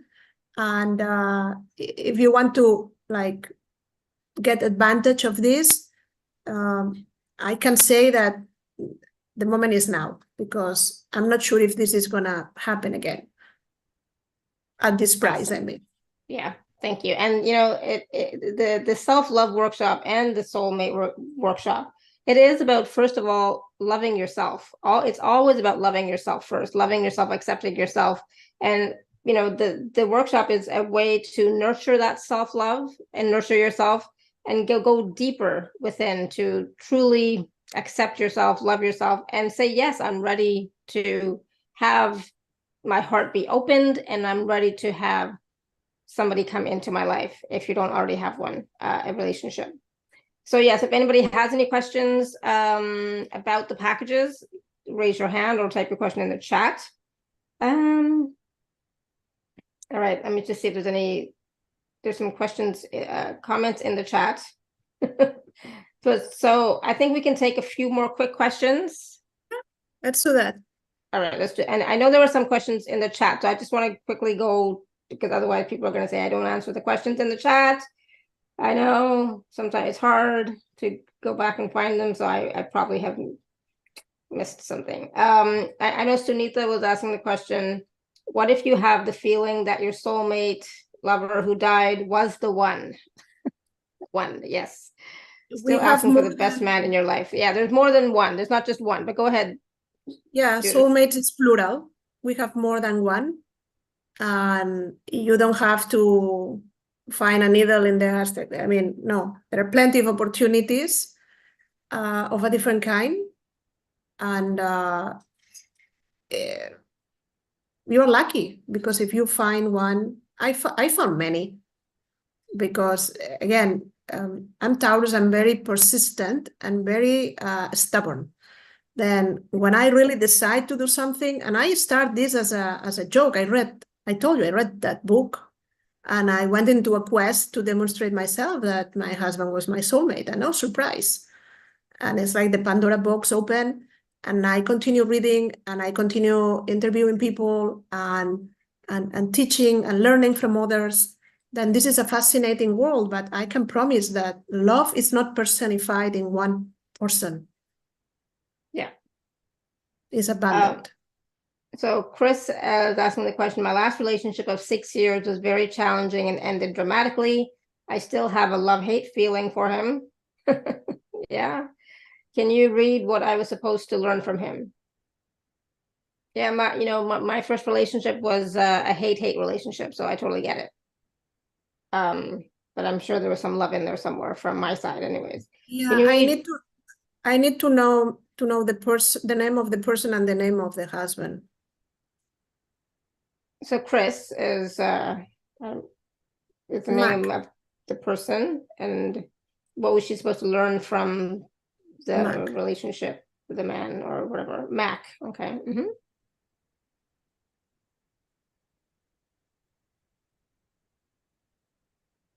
What I'm getting is that he was helping you understand how does it feel when someone that supposedly loves you is not there for you. It's like he was in a relationship with you, but he was not there for you. And this is again another example of you trying to figure out how to resolve things on your own and taking responsibility for your own happiness. Because even though it seems a terrible relationship, it wasn't. It was planned. It was planned from a soul perspective. Of course, the plan never goes as planned. Sometimes there are deviation of the original idea, and we humans made mistakes and hurt other people. But again, it comes this idea. I mentioned it a couple of times before, but the understanding that love is not a relationship. Because if not, you get stuck with the idea that love fails you and fails you again, and you suffer. No, if it's true love, it doesn't hurt. When it hurts, it's because it's not love. It might be companionship, it might be the codependency, attachment, lust, karmic issues, pending unfinished business. But it's different. Then when you connect with the idea of looking for love, not looking for a person, everything shifts. Because love can come in many ways. A lot of people say that I'm not happy because I'm single. But they don't realize, they don't value the amount of love that they have in their lives. They have a beautiful dog, they have wonderful kids, they have parents, they have family, they have friends, but they decide, because it's a belief, that they are unhappy because they don't have a partner. Then instead of focusing on what you don't have, you should focus on what you have, on the love that you have, and celebrate the love, because this energy of gratefulness and celebration will bring more love into your life. But if you keep telling the universe, I'm single, I cannot have a partner, it never happened to me, you know what the universe will say? Okay, if you say so. Yeah. So hopefully that makes sense for you, Chris. Let us know in the chat. We're going to go back up to the live callers. Milen has the question, has her hand raised from a while ago. Hi, Milen. Hello. Hi. Hi. Nice to see you. Nice to see you too. So my question is, I guess you already answered, there is not just one soulmate. We have many. So for me, at the stage of my life, I'm a widower, was not an easy uh, relationship, but we made our peace. I'm a good place. I'm raising my kids, and soulmate is not in my radar. But I was wondering, on the perspective of the Akashic Records, if maybe down the road I may have someone waiting for me.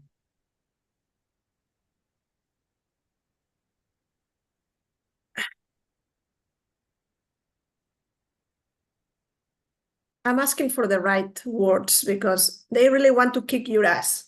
And I'm trying to be very loving.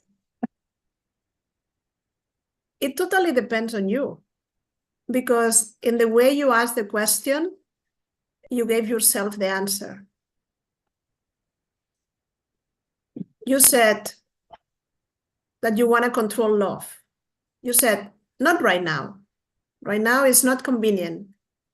I'm raising my kids. Everything is the way it should be. I'm not interested. But can you tell me if in the future there is someone waiting for me when I feel ready and I decide? Sorry, I understand.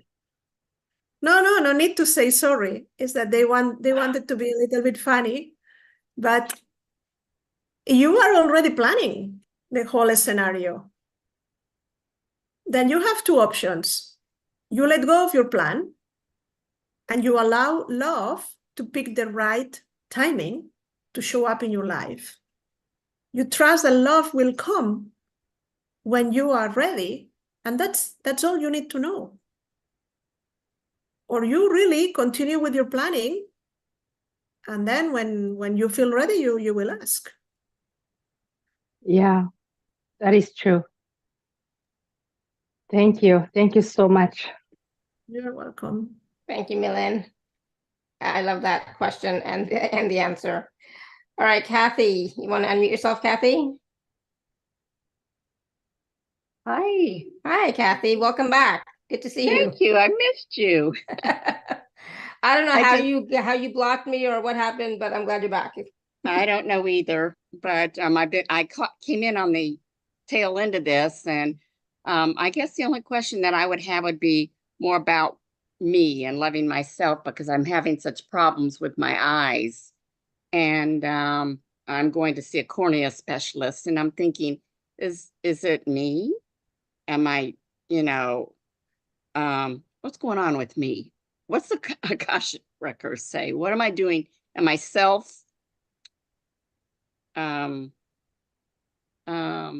being hard on myself?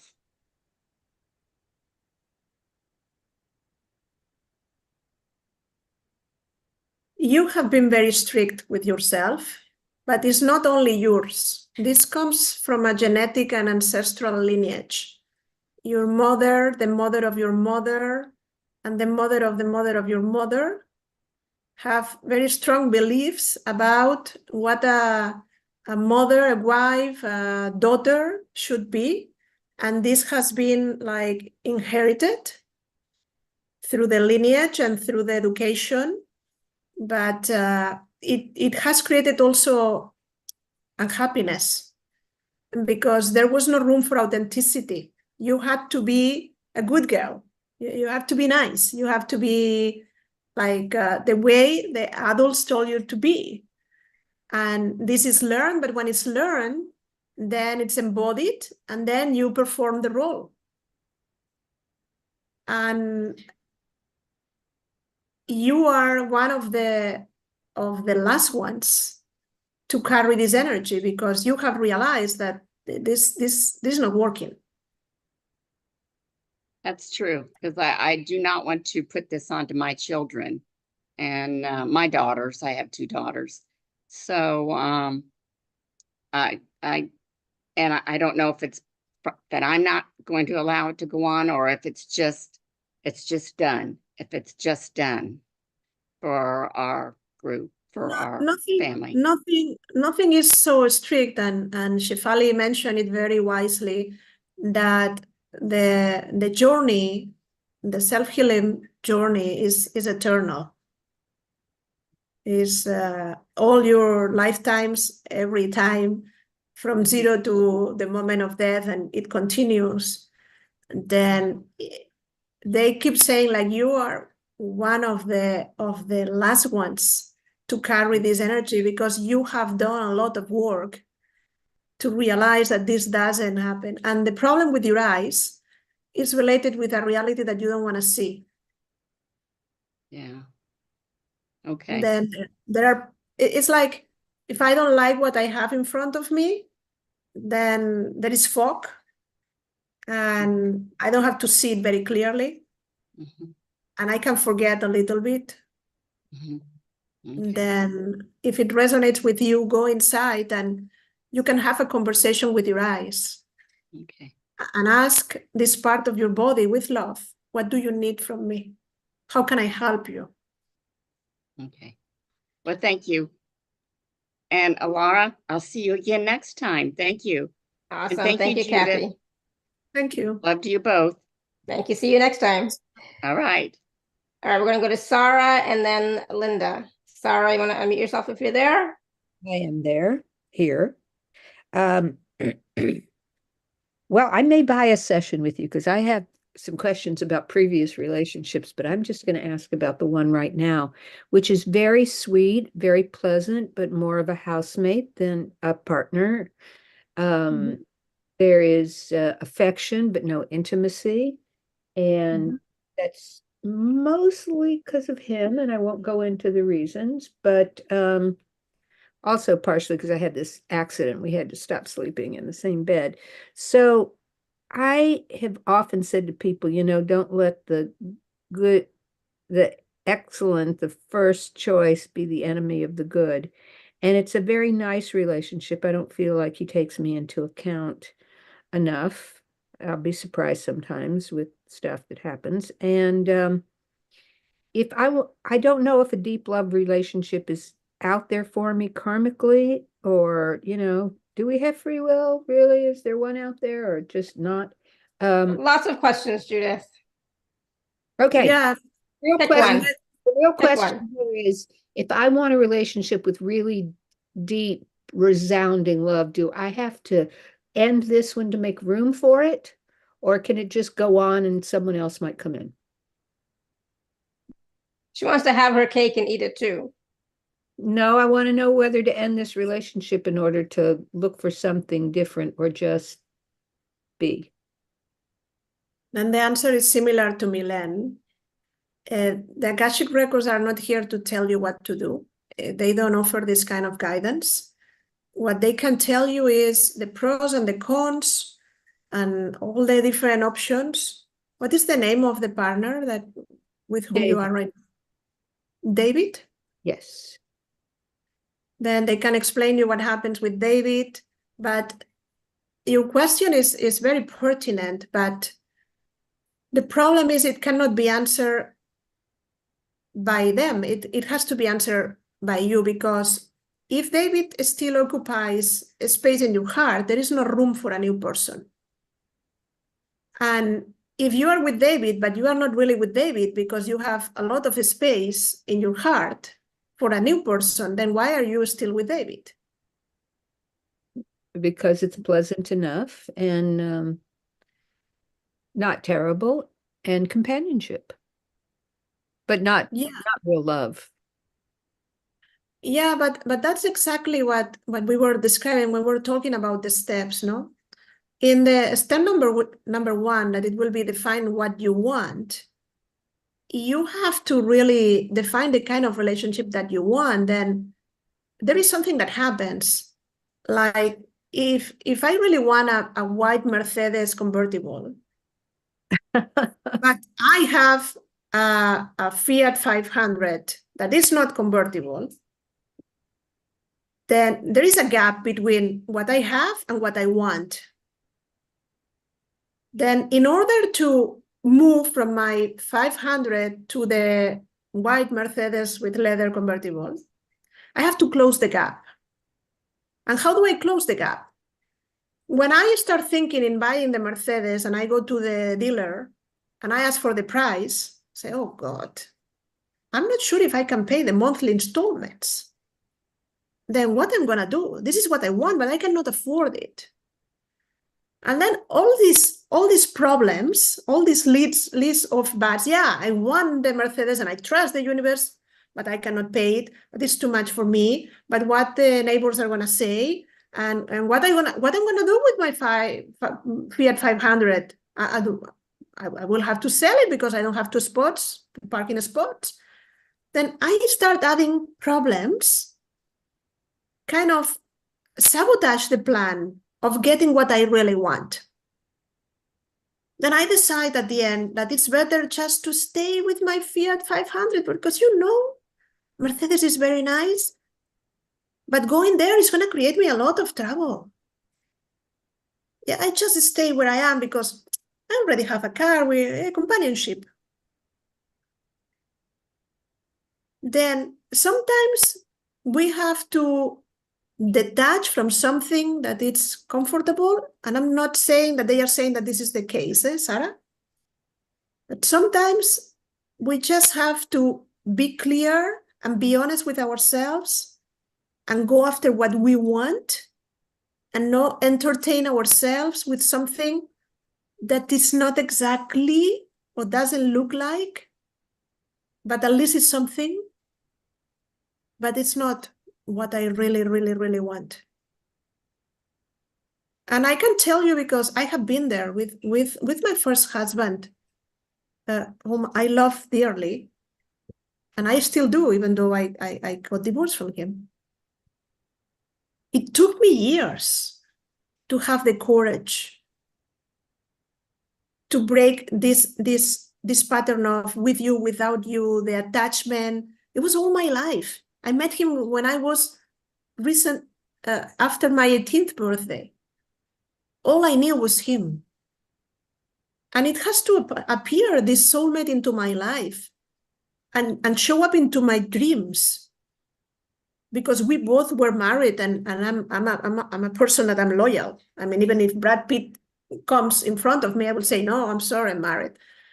Then it has to be a vibration that I knew, that awake the love within myself in a way that I had to realize that my nights, my dreams were better than my days. That the love that I was experiencing with this soulmate, even though it was not a real relationship, but the love that this person was able to awake was better than the love that I had in my marriage. And then is when I said, I have to leave. It wasn't easy. Yeah, there was companionship.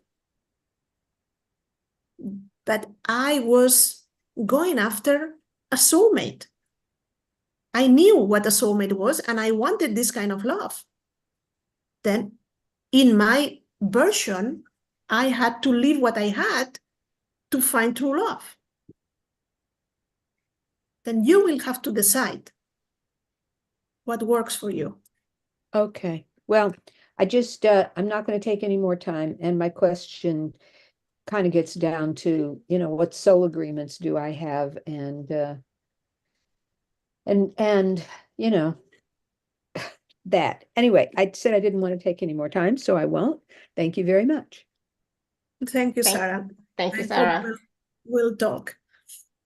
And I had the same thing. Like, I could have just stayed with my ex-husband forever, but my soul was calling me to something else. And at that time, there was no inkling of my current husband at all, anywhere. Like, I had no idea. And I remember one time my dad asked me, it's like, what are you going to do now? I was like, well, are you going to be single now forever? I was like, yeah, if that's what it is, I'd rather be by myself than be in a relationship that I don't want, right? Yeah. All right, so Linda, last question. Go ahead, if you're still there. Thank you, sweetie. Hi. Yeah, I'm still here. I don't leave you much anymore, you know that. Okay. My question is, I've been with my husband for many, many years, and love isn't really part of the picture right anymore, and it used to be. But financially, I kind of like need him, but I wanted to know why we got in the relationship in the first place. I know it's a little difficult, but No, and I it's have not difficult at all. There was a soul agreement that you are going to support each other, but any relationship have to be built and maintained. It's like a plant. You can put the seed, but if you don't water, if you don't put the plant in the sun, if you don't take care, then the plant dies. And there was a moment of disconnection. It doesn't matter if it was you or him, but you kind of both start looking like, yeah, okay, you water the plant. No, you water the plant. And there was a gap in between the two of you. And now there is more a companionship, like a support, because you both believe that because of the age and because of the years that you have been together, then this is the end. But tomorrow you can go out and meet a soulmate. Like my oldest client was 82, and love arrives your life at any age. But you have to believe that you want it and you deserve it, and that it's for you. Then I'm not saying that you have to stop being with your husband. I'm saying that there is a chance of rekindling, if you want, a relationship, but there is a chance of new love entering in your life. okay, thank you. You're welcome. It's a hard question. Thanks. I appreciate it. Thank you, No, Linda. thank you for asking. It requires courage on your side to ask the question. Yeah, absolutely. So here's an interesting question. Just the last one from the chat. It's an interesting question from H. And this is love between a human and an animal. And so H says, my new parrot had a not so nice prior owner because of his war trauma in Syria. Shall I keep on trying to build trust for humans, or shall I go to Argentina and release the bird named Dino or Kaya?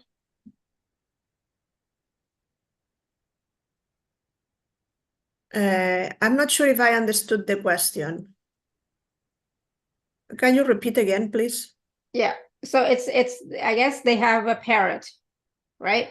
And the parrot is, doesn't trust humans because of his last relationship was traumatic, right? The parrot. So he's wanting to know, or she's wanting to know, if they should keep trying to build the trust within the parrot to trust humans, or shall they take it to Argentina and release it to nature? No, it's not one or the other. The parrot can be happy to be released, but it didn't come to your life to just be sent to Argentina and be released. It came into your life because it's kind of related with issues that are happening in the family. And they don't call it exactly lack of trust. It's more similar, I don't know with whom we were talking, but it has mentioned several times during the conversation today that when we are afraid to love, we build these walls, no? And then we say, yes, I want to be in a relationship with you, but the wall is there. Sometimes this wall is mobile, no? Sometimes with certain people, we allow it, and then with other people, we protect ourselves. Then the parrot is not that doesn't trust humans. It's kind of mirroring a certain attitude in the family about not trusting love. Like humans are imperfect in terms of love. And then the parrot is kind of getting into this energy to show you things that are related with you. I don't know if it makes sense, if I'm explaining myself clear enough. Whoever it's in the chat. Yes. Yeah. H. May have to tell us if we are. Yeah, spot on, they say. Yeah, spot on. Yes, makes sense. Okay. Awesome. And so this is about us, even us humans, being willing to lower our walls, lower our barriers to receiving love, right? Receiving love and also giving love. Yeah. Right, offering love. And that's offering love to ourselves, offering love to others. We all have, have had different experiences where we have, put up those walls and barriers for sure. But it's a process. And we're all on a healing journey, like I said before. So any last words of wisdom for us, Judith? Because we've learned so much today on this call about self-love, loving others, soulmates, soul contracts. There's it's a big topic, to be honest. And I think we've just scratched the surface. Oh yeah, we can be talking for 1 week in a retreat, non-stop, and it will be also an introduction. Love is a big topic, a topic that I really love. I'm a student of love, but I really believe that I am also an ambassador, and this is not only my purpose, it's my passion. I have created an organization called Love, Love, and Love. The website is that, love.org, that pretends to help people to connect with love, because unfortunately we don't learn these things that we have been talking today in the school, not even at home. I mean, my parents didn't talk to me about relationships. Everything I learned it reading magazines or talking with my peers. I mean, the kids now, they have Google, and it may help, but eventually you learn how to love by loving. Then no matter what had happened in your past relationships, remember that love is always available, and it's there for you, and it will never abandon you, and that you have it. It might be hidden under a lot of things that you have put on top, like the sadness, the disappointment, the hurting, the wounds, the betrayal, and all of these things are on top of love. But if you see it and start looking what you have inside of yourself that is holding you back, you will start like taking things out of a suitcase. Okay, put these shoes, but I don't need these shoes. And this dress, this is from my mother. I don't have the same belief system right now. And slowly, you will empty all the things that really hold you back and you carry, that don't allow you to be just open to love and to be loved. Because the reason why we are on earth is just that. To learn every day a little bit more how to love and how to be loved. The rest is simple decoration. It's just for fun. But no matter what is your job, the kind of family that you had or you have created, how many friends you have or you don't, the purpose of your existence is to learn about love, but not the love between humans, the unconditional love. The love of the divine, whatever name you put for you, the love that connects all of us, that we can say we are one, and the love not only for human beings, the love for everything that exists. Everything is alive, a plant, an animal, but everything is energy. Like this is a mouse, but this is energy vibrating that it looks like a mouse. Then everything deserves your love. Are you ready to share it with others? Because in order to share it, you have to cultivate it first. If you don't have apples, you cannot give apples to others. And take care of your apple tree, and you will be able to share.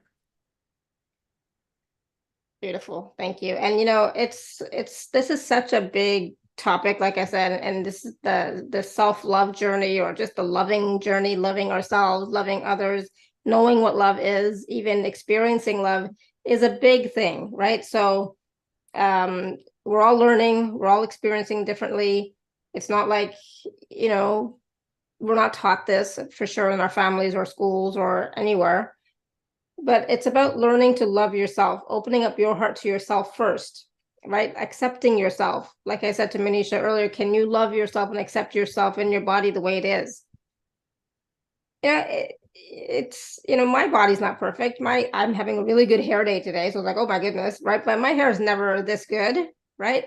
So, but does that stop me from showing up? Does that stop me from living my life? Does that stop me from being me? No.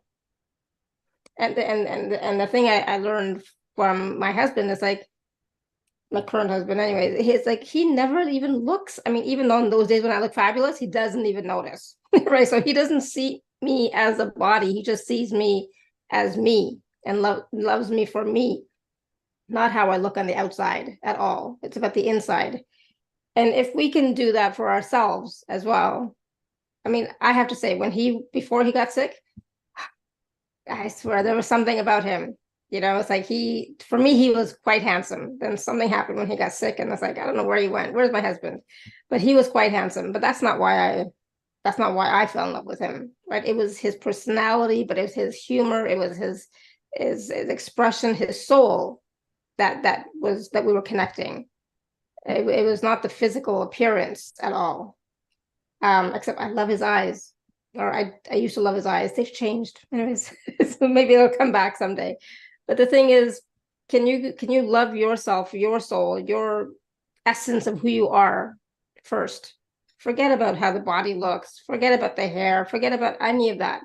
Because when true love appears, none of that is relevant. And that true love, I say appears, but it's always within you. It's always there. But we just have to learn to allow it to show up, to express itself through us. And that's what we're doing all the time. I had a session a long time with one of my teachers, and during the session, it was like, well, why am I here? And it's to love and be loved. And so at that time, the be loved part was okay, but the loving part, I was challenged with. I was able to love my children. Absolutely. There was no question I could love them. But at that time, I was not able to love anybody else. And that was an issue for me. So when I met my current husband, I was able to love. And that was the biggest breakthrough for me. I was able to love again. So of course, I love my parents. I love my Neo, right? I love my kids. I love my family. I love my community. But there was a time when I was not able to, and that was that wound and pain and hurt in my heart that was closed, right? And so it took a little bit of opening up, but that's possible for all of you as well. No, so if you'd like to work, so yeah, thank you. It just kept going, and it's like, but if you'd like to work with Judith some more, whether it's the Akashic Record reading, right, consultation, or the self-love workshop, or the soulmate workshop, please do, because this is so huge for all of us. I didn't have this when I was me too. trying to open up my heart, right? I didn't have this. I had to figure it out, and it took me years. Exactly. I had these problems. There was like a soulmate workshop there, like to explain me how to do and in what way to do it. This was not available, so I had to do it the hard way and the long way and all that stuff. But this is a 7-hour, 8-hour workshop on one day, 7-8-hour workshop the next day. So it's intense, and it's going to be deeply transformational, and it's going to help you, your close relationships, your partnerships that you already have, your community. It helps everyone. We think it's for us, but it's really for the collective, for the planet, for our communities, everyone. And if you have children, of course, that healing and that transformation goes down to help your children too, right? And so that's one of the big things for me is like, I know that at least my kids will not have the same issues I did because I've been doing the work, right? They'll have other issues, but they won't have the same issues that I did, right? So it's quite valuable. So please do take a look at the workshops and the session. You know, there's so many. I was wondering about. There were so many wonderful testimonials that Judith shared with me that I put on the page, and it's like I couldn't even share them all because there was just like so many people have worked with Judith in both of the workshops and the Akashic Record consultations that I was like blown away by, you know, the comments from everybody. So please do take a look at the special offer page as well and see how transformational it can be and how quickly sometimes change can happen. Right, Judith? Yeah, I was invited to some weddings of clients. Oh, nice. Yeah, you can read in the testimonials. And again, the business moved to soulmate to the self-love. When I got cancer, then I created another workshop that is fall in love with your body. That is not included in the promotion. But if anyone really wants to work with me and you have doubts, you don't know what you need, you don't know how you can resolve things, just send me an email.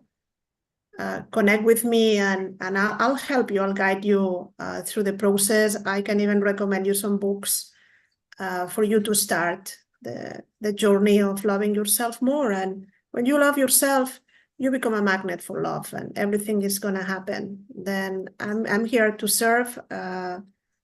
Shefali Lara gave me the opportunity and it has been a pleasure to share this time with you. Thank you. Thank you. Thank you so much, Judith. And thank you, everybody, for all your questions, your comments, your feedback in the chat. It's been wonderful to see you all supporting each other.